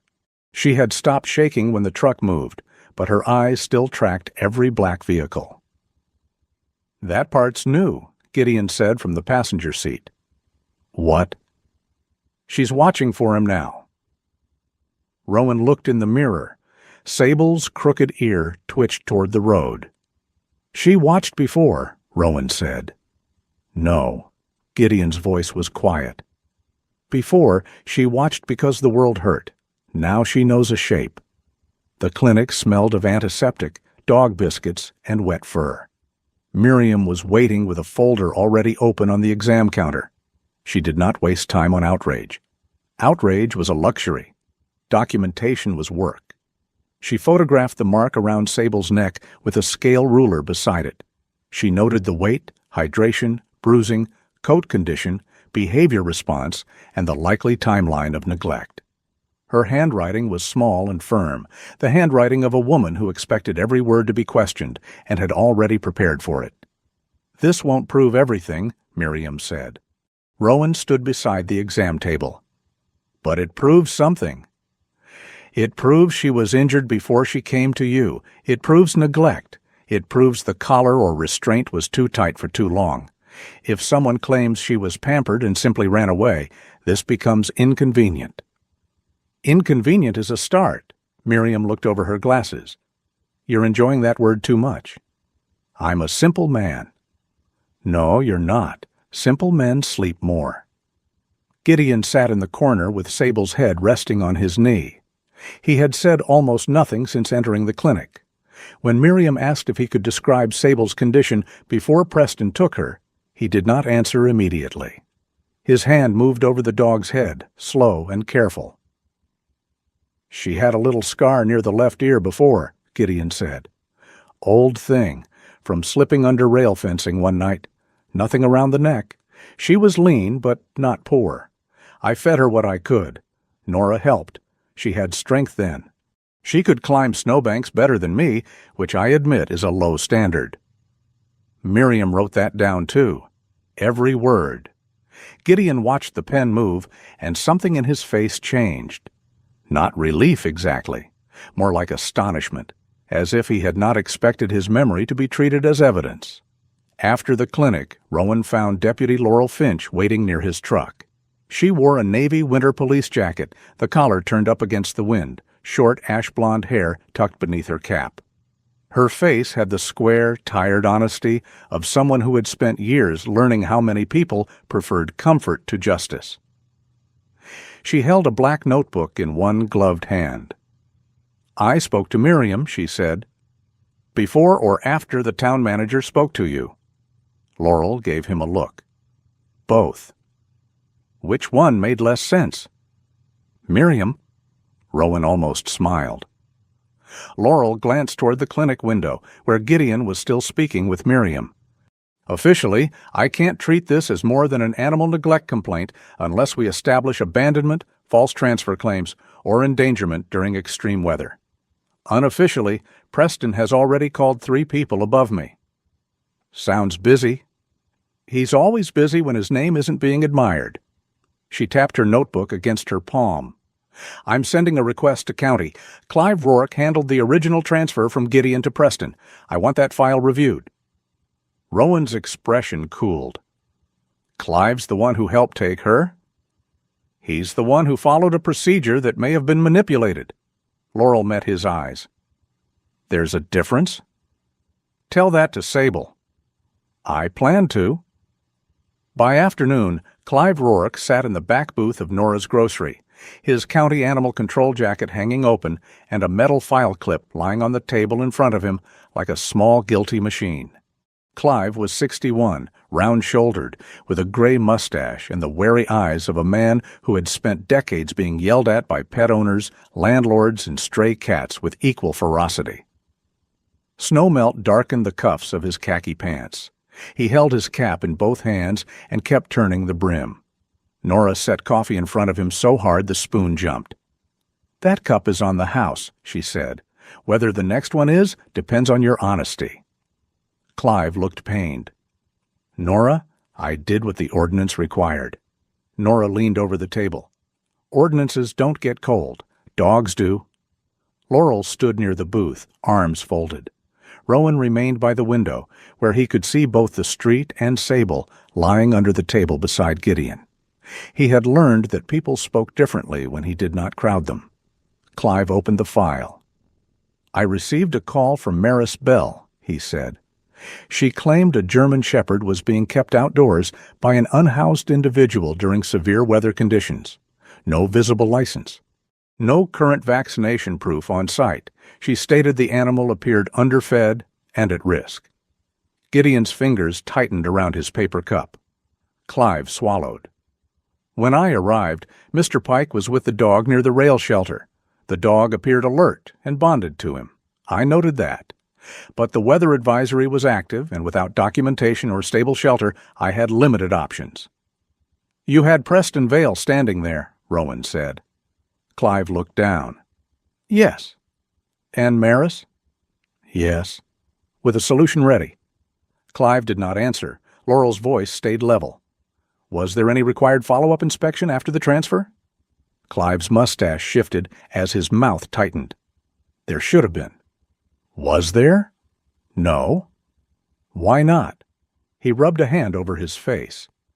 "Because Mr. Vale's office sent proof of payment to a private veterinarian and a statement that the animal would reside indoors at Vale Ridge. It was marked low priority after that." Miriam, who had come in quietly through the side door with her folder under one arm, spoke from behind them. "Which veterinarian?" Clive looked at the file. "Green Hollow Pet Concierge." Miriam's eyebrows lifted. "That's not a clinic. That's a grooming and transport service for resort guests." Silence settled, not dramatic silence, the worst kind, the kind in which a small lie stops being small. Clive stared at the paper as if it had moved beneath his hand. "I didn't check," he said. Nora's face softened by 1 degree, which for her was practically a hymn. "No," she said, "you didn't." Clive looked at Gideon then. For the first time, not as a case, not as a problem, not as a man without address or paperwork. As a man. "I'm sorry," Clive said. Gideon looked at him for a long moment. Sable raised her head under the table. Gideon's voice came out low. "Sorry doesn't walk backward." "No," Clive said. "But maybe it can stand up now." He took a blank form from his folder and began writing a supplemental statement. Rowan watched the pen move. There it was again. Not justice, not yet. But a small hinge turning in a locked door. For the next 2 days, Brightwater Pass became a town of remembered things. It began with Nora. She had gone into the back storage room looking for extra lantern paper and came out with an old cardboard box balanced on her hip. Dust streaked her red sweater. Her hair had half fallen from its clip. She looked triumphant and mildly dangerous, which Rowan had learned was her natural state when handling either baked goods or evidence. "I knew I had it," she announced. Inside the box were photographs from winters past, festival booths, snowshoe races, school fundraisers, rescue drills, old faces made younger by the mercy of paper. Near the bottom was a photo with curled edges. Gideon stood in it, perhaps 20 years younger, wearing a bright orange rescue jacket, one gloved hand resting on the harness of a sable-coated search dog. Behind him, a line of volunteers stood near an avalanche training site, snow shovels and poles stuck upright like spears. Gideon's beard was darker then, his shoulders straighter, his eyes full of the kind of purpose that could warm a man from inside. Nora held the photo out to him. Gideon did not take it at first. His expression closed so quickly that Rowan almost looked away. "That man owed less money," Gideon said. Nora's voice gentled. "That man found people. That man lost people, too. Most people who matter do both." Gideon took the photograph. His thumb brushed the old dog's harness. Sable, sitting near his foot, leaned forward and sniffed the picture. Her nose touched the printed dog. A laugh moved through the room, small and aching. Then memories began arriving at Nora's grocery the way snowmelt finds cracks in stone. A truck driver named Walt Henson came in for coffee and stayed to tell Rowan how Gideon had found his missing beagle during a whiteout 6 years ago. Walt was a big man with hands like split logs and a voice that embarrassed easily. "Wouldn't take money," Walt said. "Told me to buy the dog better boots. Didn't even know dogs had boots until he shamed me into it." A retired nurse named Pauline Alder brought a tin of molasses cookies and remembered Gideon teaching her how to keep her old cat warm during a 3-day outage. He cut up one of his own blankets, she said, pretended it was already ruined. It wasn't. The hardware boy, whose name was Ellis and whose dignity had not yet recovered from slipping in the square, admitted Gideon had once fixed a broken sled runner for him when he was little. "I thought he was just some guy outside the store," Ellis said, staring at his boots. "My mom told me not to bother him." "And did you?" Nora asked. Ellis nodded. "Yeah. He helped anyway." Each story was small. No thunder, no hidden treasure, no grand revelation that could force a town to clap. But together they made something heavier than accusation. They made absence visible. By Thursday evening, Rowan proposed the meeting, not at City Hall. Preston's name was carved into too many plaques there, not at the church. Amos had done what he could, but rules still clung to that basement like damp wool. Nora offered her old storage barn behind the grocery. It had rafters, space heaters, folding chairs, and the smell of onions, cardboard, and past winters. Otis fixed the side door. Miriam brought extra copies of the veterinary report. Laurel arrived in plain clothes, which somehow made her look more official. Clive came with his metal file clip and the face of a man walking toward the consequences he should have met sooner. Rowan did not call it a hearing. He called it a community meeting. People came because people always came when a town might become more interesting than television. Some arrived curious, some angry, some loyal to Preston. Several resort employees stood near the back with their arms crossed, eyes wary. Maeve Collins sat near the aisle with a notepad, her brown hair tucked into a loose bun, her expression strained from several days of discovering that both sides sometimes meant giving a liar half the room. Maris Bell arrived 5 minutes late. She wore a pale coat, pearl-white phone in hand, face smooth as ice over dark water. No Preston. That was expected. Men like Preston sent weather before they arrived. Nora stood at the front beside a folding table and tapped a spoon against a mug. "All right," she said. "This is not a circus, though some of you dressed optimistic." A few nervous laughs. Rowan stood along the wall with Sable beside him. Gideon sat in the front row, the old canvas bag at his feet. He looked smaller under so many eyes. But he had come. That mattered. Miriam spoke first. She did not accuse. She read the medical facts: weight, neck abrasions, bruising, signs of confinement, likely neglect. Her voice held no drama, and because of that, every word landed harder. Clive spoke next. His hand shook once when he opened the file, but he did not stop. He explained the original call from Maris, the pressure of the weather ordinance, the missing follow-up, the false or misleading care documentation from Preston's office. He did not excuse himself. "I treated the presence of money as proof of safety," he said, looking at the room and then at Gideon. That was wrong. The room shifted. Some people did not like the sentence. Rowan saw it in their faces. It asked too much of everyone, because if money was not proof of goodness, then many comfortable assumptions had nowhere to sit. Maris raised her hand. "How moving," she said. "But this is still sentimental speculation around an ownership dispute. Mr. Vale legally acquired the dog. Mr. Pike accepted payment. Mr. Hale is now refusing to return property." Sable's head lifted at Preston's name. Gideon's hand moved into his coat pocket. Rowan expected him to pull out a tissue, maybe the old photograph. Instead, Gideon took out a worn leather collar. The room went quiet before he even stood. The collar was cracked with age, darkened by use, and fitted with a small metal tag scratched nearly smooth. He held it in both hands. "This was hers before Mr. Vale," Gideon said. His voice was not loud. People leaned in anyway. "I called her Little Lantern because that winter I had no door, no stove, no warm place that stayed mine. But she'd curl against my chest under the rail awning, and for a few hours the dark stepped back." Maris lowered her phone slightly, then raised it again. Gideon saw the movement and continued.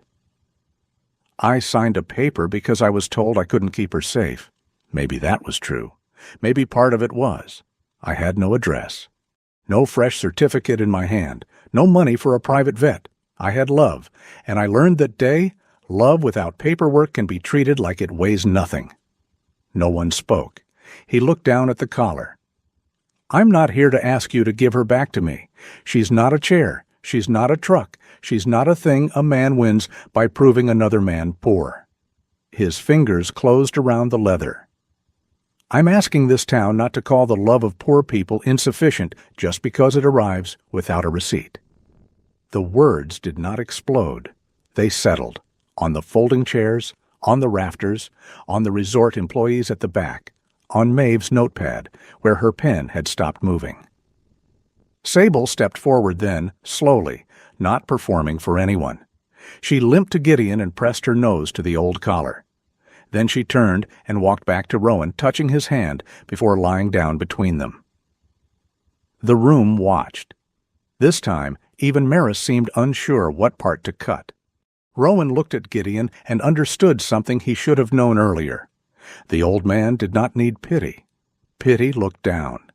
Gideon needed witness. Witness stood beside. Nora cleared her throat, though her eyes were bright. Well, if anyone wants to argue with that, I suggest they do it after eating something, because stupidity travels faster on an empty stomach. A few people laughed. A few wiped their faces. A few still looked unconvinced. That was all right. Truth had entered the room. It did not need to finish its work in one night. When the meeting ended, people left in clusters, quieter than they had come. Some stopped to shake Gideon's hand. Some only nodded. One resort employee paused by Rowan and said, barely above a whisper, "My sister works housekeeping up there. She said the dog was kept in a service room." Then he walked away before Rowan could ask his name. Outside, snow had begun falling again, but softly this time. No fury, no white beast at the door. Just flakes turning under the barn light like ash from a kinder fire. Gideon stood beside Rowan, the old collar in his hands and Sable at his feet. "You think it changed anything?" Gideon asked. Rowan watched Maris cross the lot alone, phone pressed to her ear, her pale coat bright against the dark. "Yes," he said. Gideon looked at him. Rowan kept his eyes on the departing figures, the quiet townspeople, the small groups lingering in the cold because going home too quickly felt wrong. "It made people remember," Rowan said. "That's harder to undo." Gideon slipped the collar back into his canvas bag. Sable leaned against both men at once, her body warm and solid between them. For the first time since the black car had vanished down the mountain road, Rowan felt the fight change shape. It was no longer just about who had bought a dog. It was about what a town had decided not to see, and what it might yet choose to become. Pressure did not always arrive like a fist. Sometimes it came like frost, quietly, thinly, a pale film over every ordinary thing until a man reached for a door handle and found it colder than it had any right to be.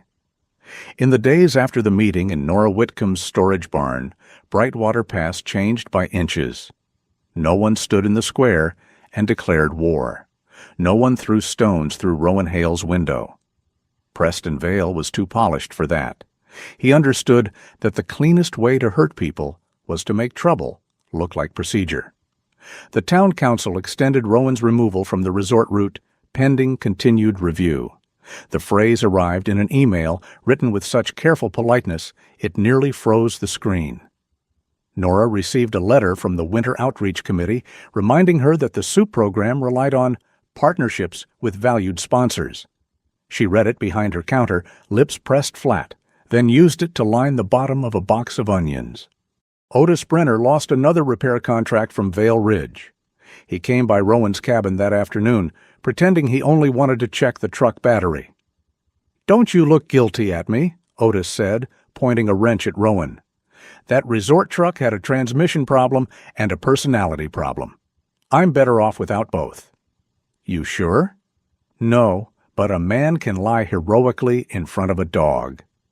Sable, lying near the wood stove with her crooked ear tipped toward him, thumped her tail once as if accepting the performance. Maris Bell wrote another piece through one of the resort's social channels, not a direct accusation, never that. It suggested that certain former military personalities sometimes attached themselves to emotionally charged causes for attention.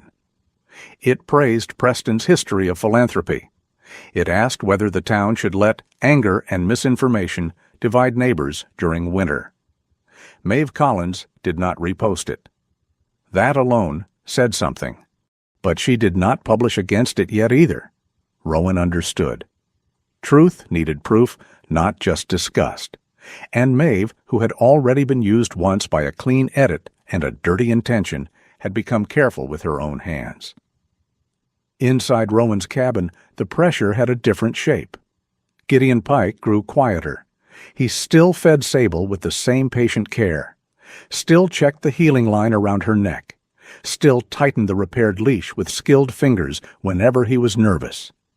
He still thanked Rowan for coffee, though he made a face every time, because Rowan's coffee tasted like boiled gravel, but apparently counted as hospitality. But the old man's canvas bag stayed packed now, not by accident. Rowan noticed the way Gideon folded the borrowed sweater each morning and placed it near the foot of the cot, the way he kept his boots close to the door. The way he stopped leaving his cup on the kitchen table and washed it immediately after use, as if erasing evidence that he had ever occupied space. Rowan knew preparation when he saw it. He also knew pride.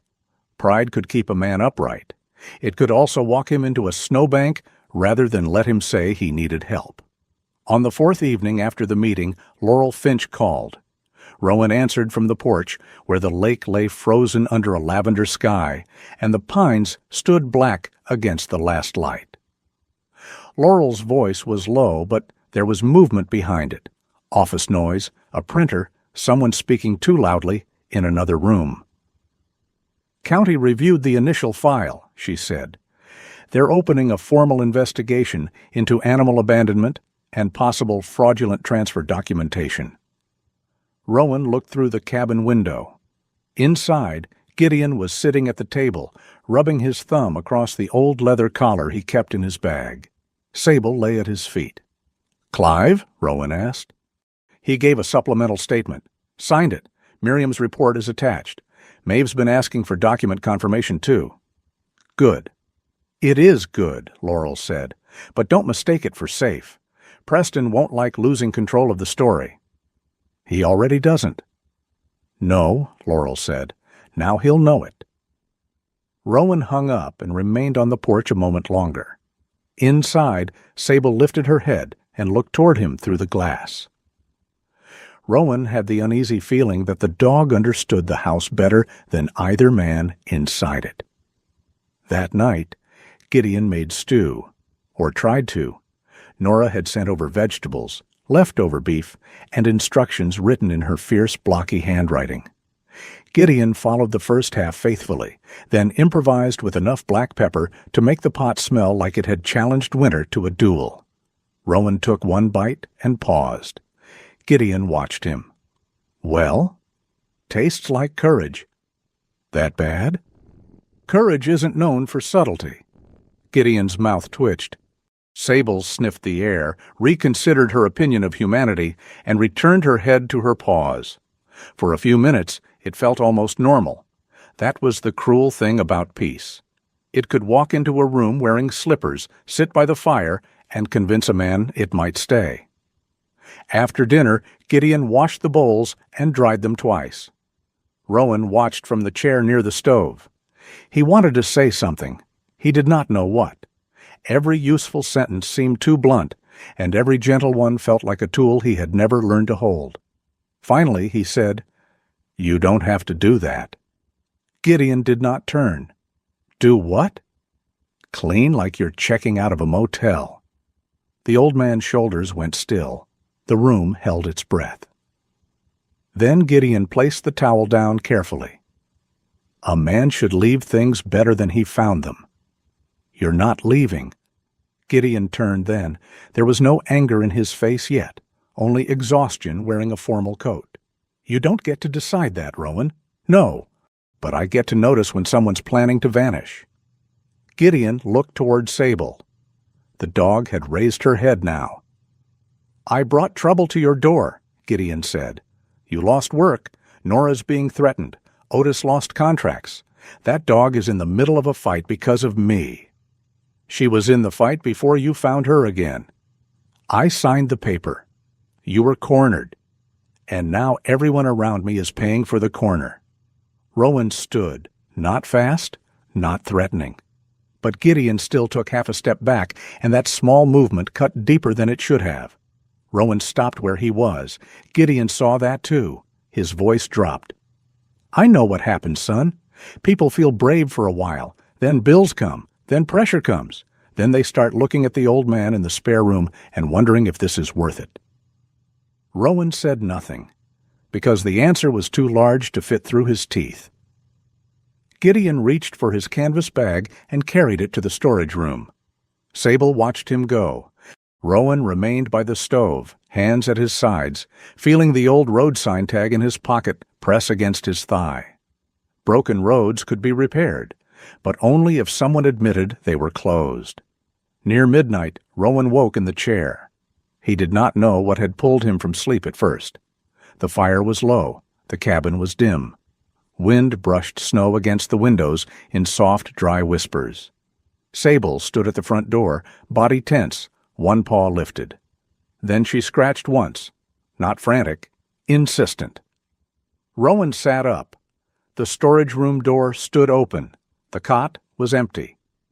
On the kitchen table lay Gideon's folded sweater and a note weighted down by the old coffee mug. Rowan crossed the room and picked it up. The handwriting was careful, as if each letter had been made by a man trying not to shake. Sable has a home now. Don't let an old man without one ruin it. For several seconds, Rowan did not move. Anger came first. Hot, clean. Easier than fear. Then fear arrived anyway, slipping beneath it like dark water under ice. He grabbed his coat. Sable was already at the door, leash in her mouth. Yeah, he said.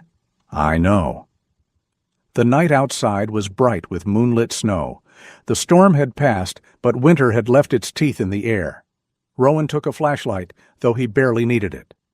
Gideon's tracks were visible near the porch steps, uneven prints leading away from the cabin toward the lake road. Sable moved ahead, not pulling hard because her legs still needed care, but steady, focused. Her nose dropped to the snow, then lifted toward the wind. Rowan followed, boots breaking the crust.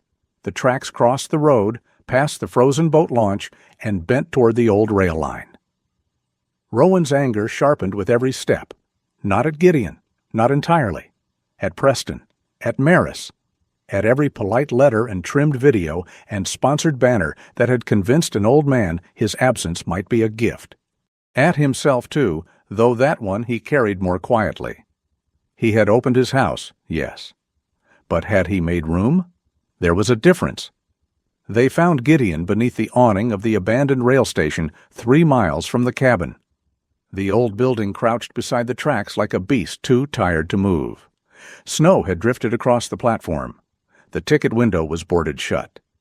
A rusted sign still read, Brightwater Pass, in faded blue letters, though trains had not stopped there in years. Gideon sat on the bench under the awning, canvas bag against his side, paper cup in both hands. Where he had found a paper cup at that hour, Rowan did not know. He looked absurd, cold, dignified, infuriating, like a king who had lost every province but refused to surrender the cup-bearer. Sable reached him first and pressed herself against his knees. Gideon closed his eyes. Traitor. She's loyal, Rowan said, stepping onto the platform.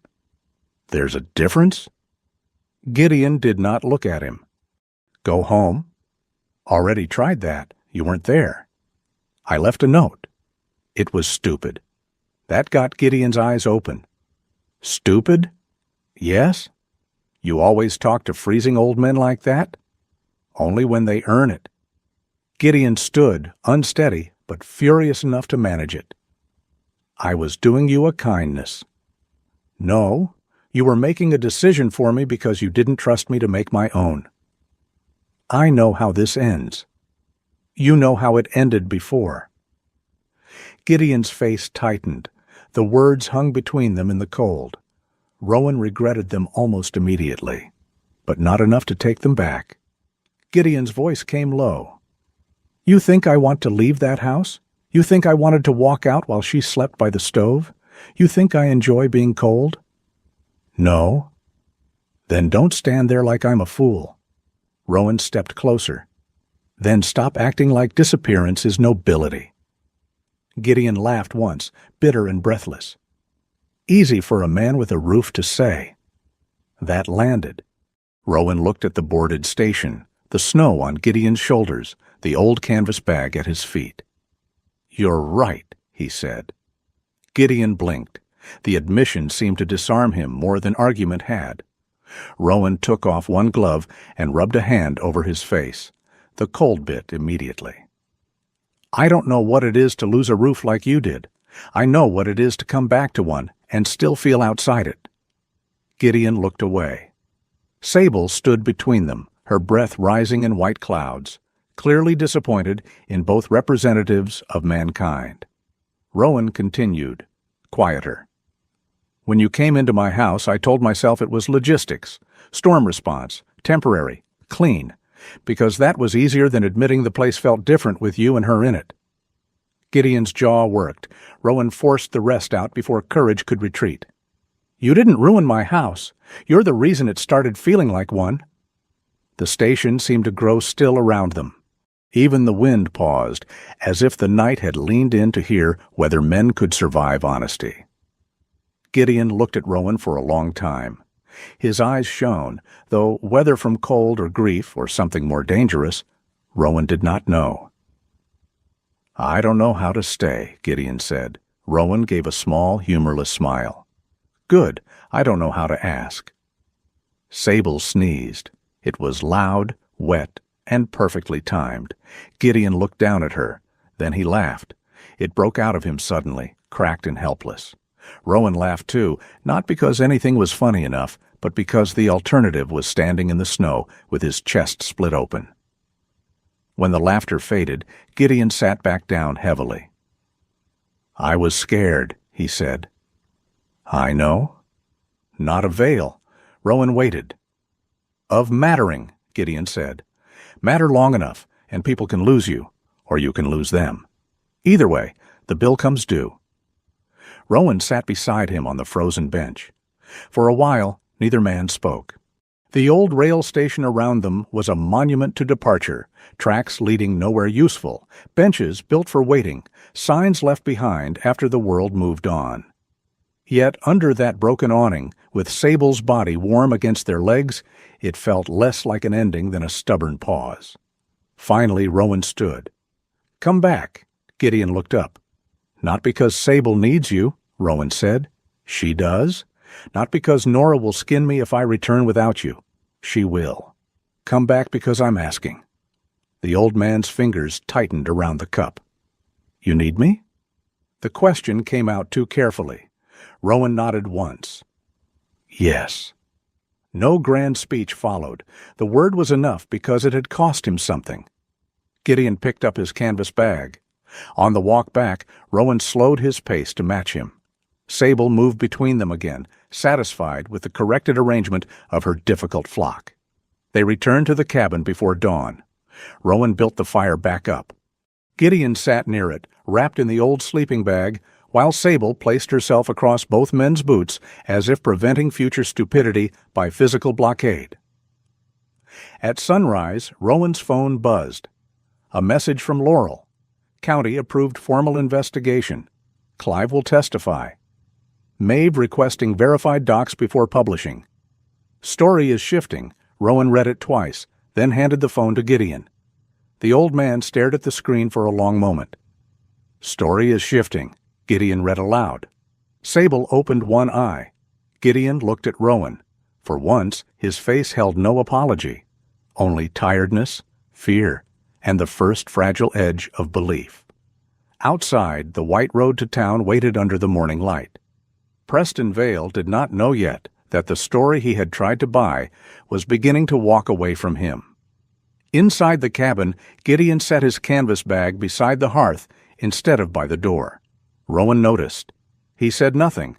Some victories were too small to name aloud, and too large to miss. The Brightwater Lantern Walk arrived under a sky clear as glass. Snow fell lightly, not with the violence of the storm, but with the soft patience of something willing to bless what it had once buried. By late afternoon, the town square glowed with strings of amber bulbs, paper lanterns, and the blue shine of winter settling over rooftops. Children were not part of this story, but old couples came slowly with linked arms, shopkeepers set out trays of cider, and volunteers hung lanterns from the bare branches along Main Street. For years, the festival had belonged to Preston Vale, not officially. Officially, it belonged to Brightwater Pass, but his resort logo hung from banners. His name appeared on the printed programs. His money paid for the temporary stage, the polished sound system, the photographer, the heated tent where donors could sip wine and discuss generosity without ever feeling cold. This year, Preston had planned something finer, a public act of mercy. Maris Bell had written it for him. He would step onto the stage in his charcoal coat, smile with patient sadness, and announce that he would not press legal action against Rowan Hale if the former SEAL returned Duchess peacefully. Then he would introduce the Vale Ridge Animal Care Fund, a shining new charity built from the ashes of controversy. The crowd would applaud. Cameras would catch the angle of his face that made him look forgiving. The town would remember who paid for warmth. That was the play. But plays required an audience willing to sit still. Brightwater Pass was no longer sitting still. Rowan arrived just before sunset. He wore his olive-drab combat shirt beneath a dark wool coat, his boots cleaned but still practical, his face calm in the way of a man who had already decided what he would not be moved from. Gideon walked beside him in the brown coat Otis had repaired, the red wine scarf Nora had insisted he wear tucked at his throat. His canvas bag hung from one shoulder, but not as if he were ready to run. Not tonight. Sable walked between them. Her black and gold coat had begun to shine again. The pale mark around her neck remained, but the old leather collar Gideon had saved now rested there gently, repaired and fitted with the small tag that read, "Little Lantern." A brick-red bandana lay folded at her chest, stitched with a tiny lantern by Nora's rough but determined hand.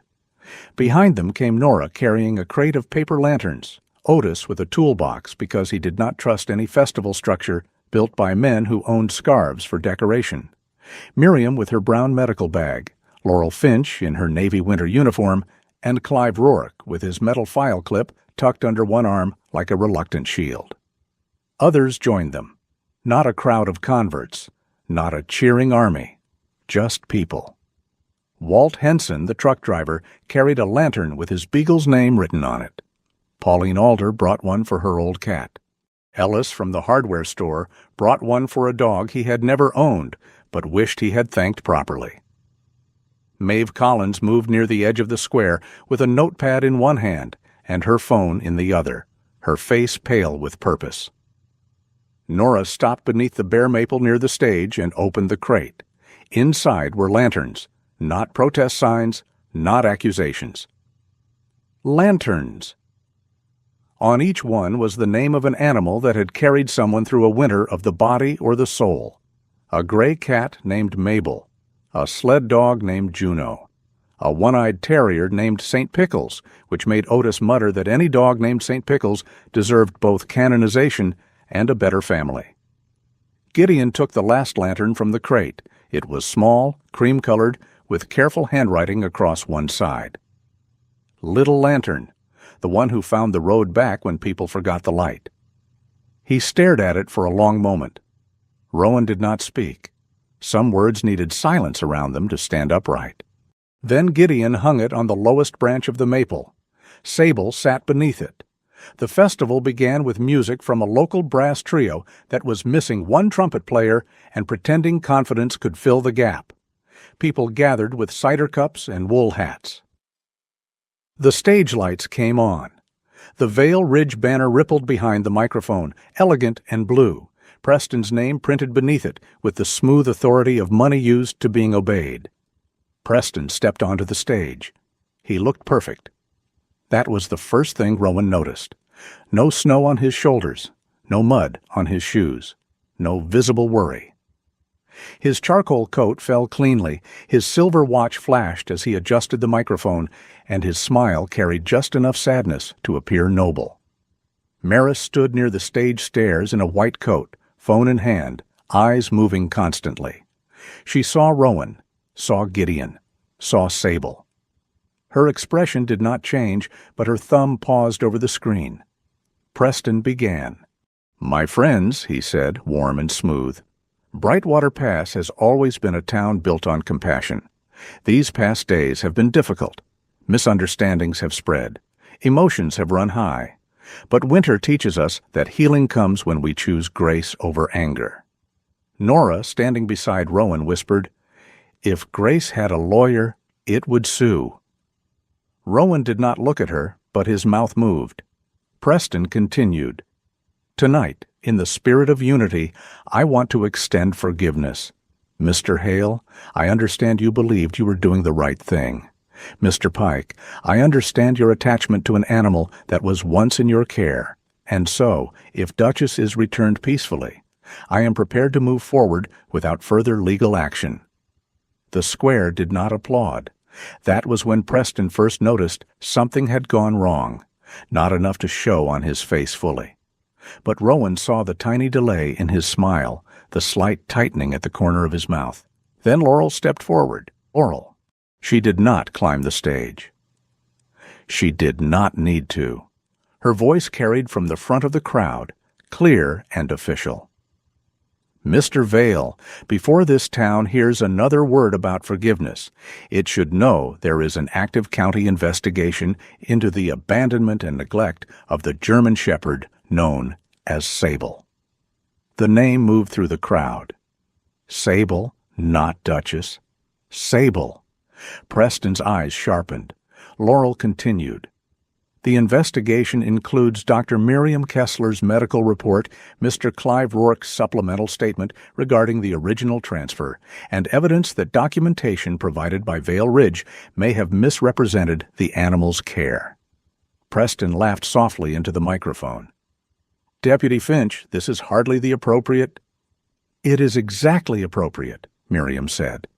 She stepped beside Laurel, folder in hand, her glasses catching the lantern light. She was not loud. Miriam never needed volume. Her calm had weight.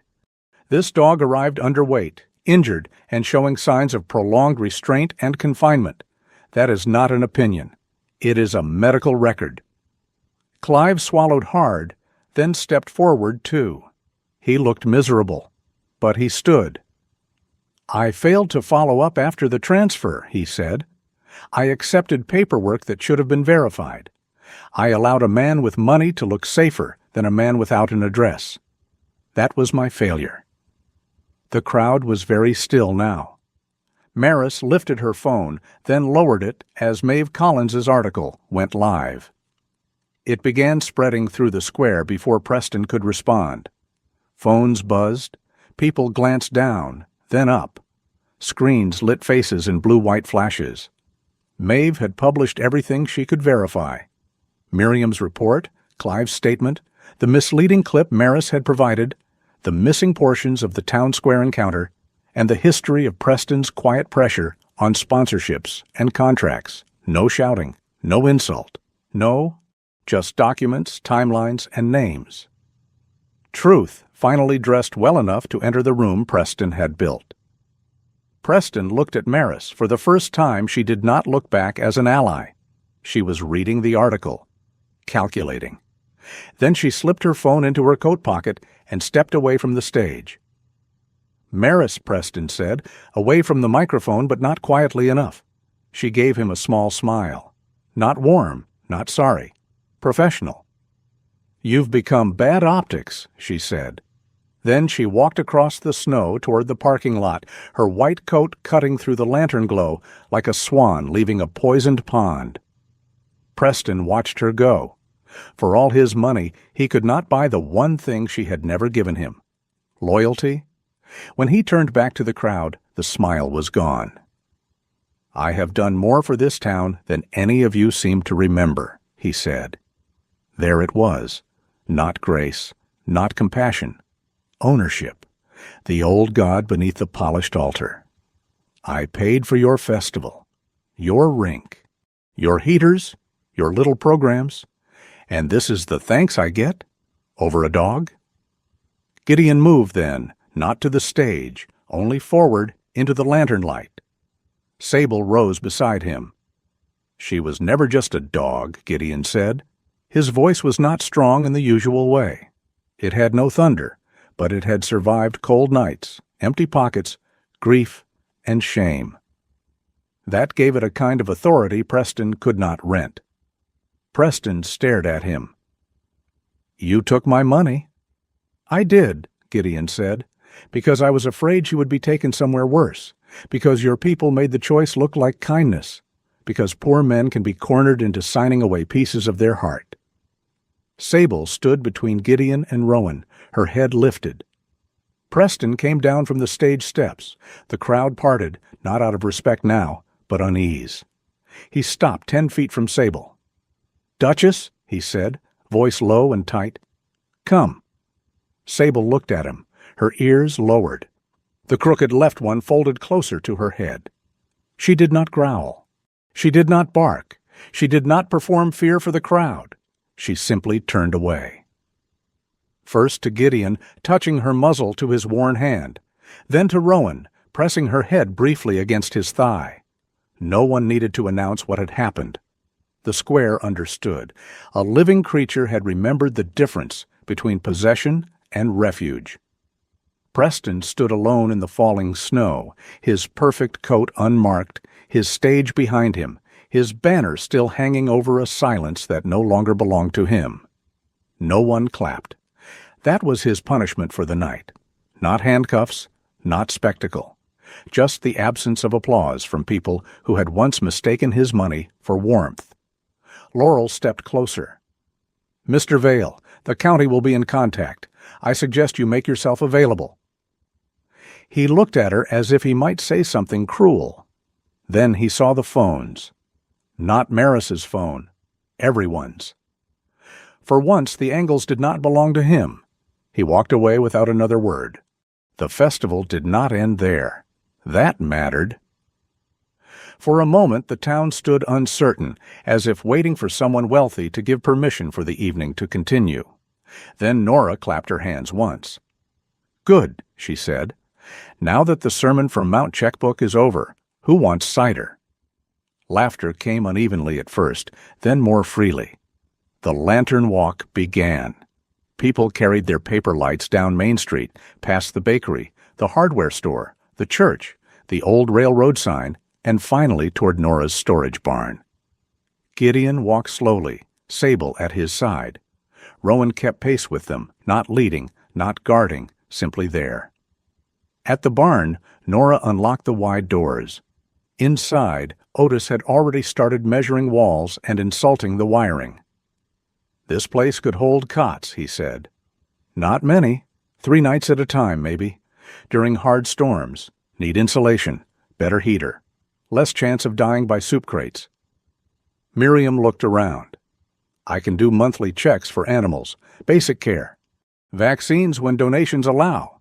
Laurel nodded. "I can help with temporary permits. Small pilot program first. Emergency use only."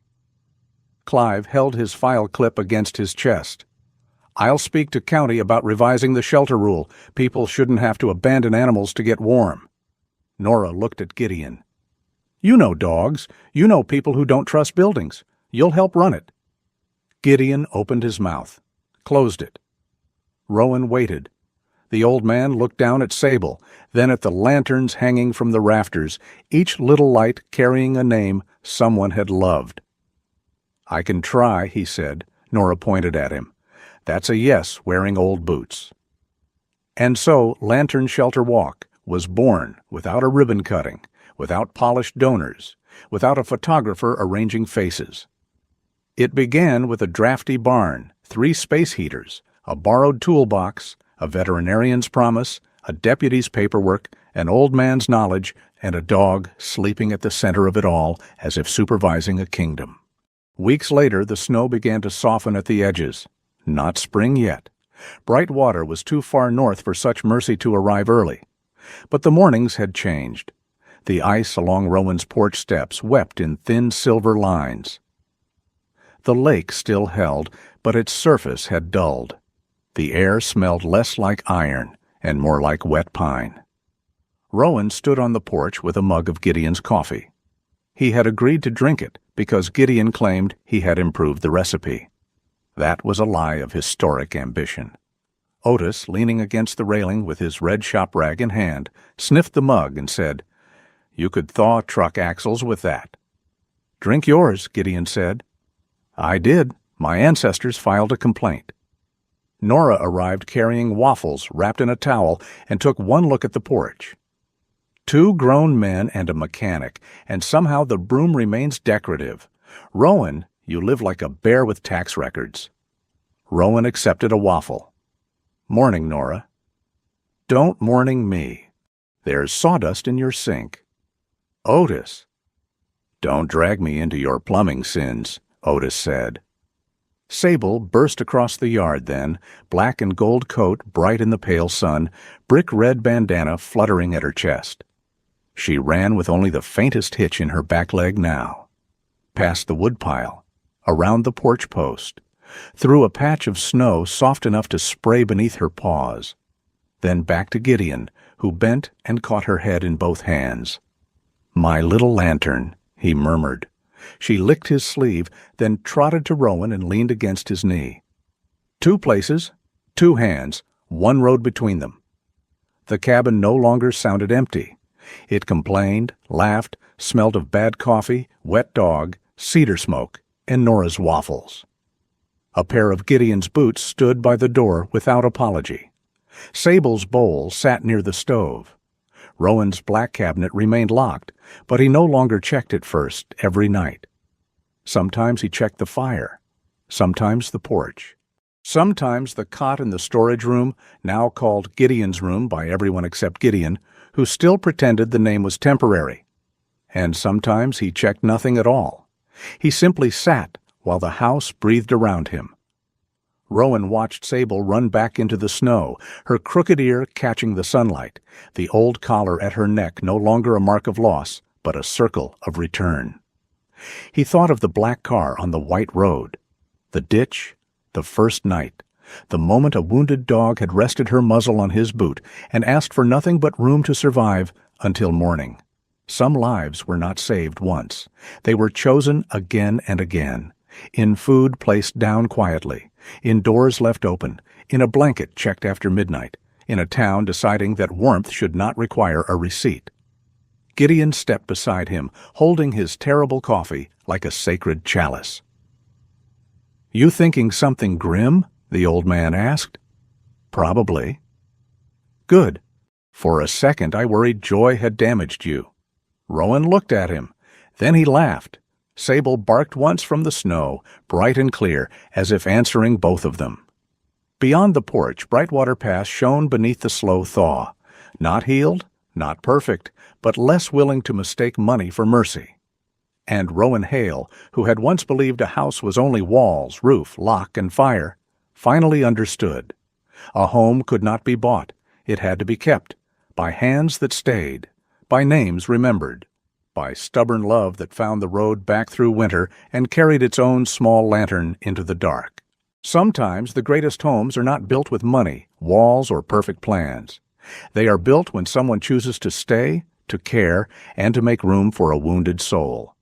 Sable's journey reminds us that love is not ownership. Love is patience. Love is protection. Love is opening the door when the world has left someone outside in the cold. Maybe today someone near you needs that kind of shelter, not a grand rescue, just a little kindness, a listening heart, or a place to feel seen again. If this story touched you, share your thoughts in the comments. And if you believe in stories of loyalty, healing, and quiet miracles, please subscribe and join us for the next one. May peace find your home, and may grace lead every lost heart back to warmth.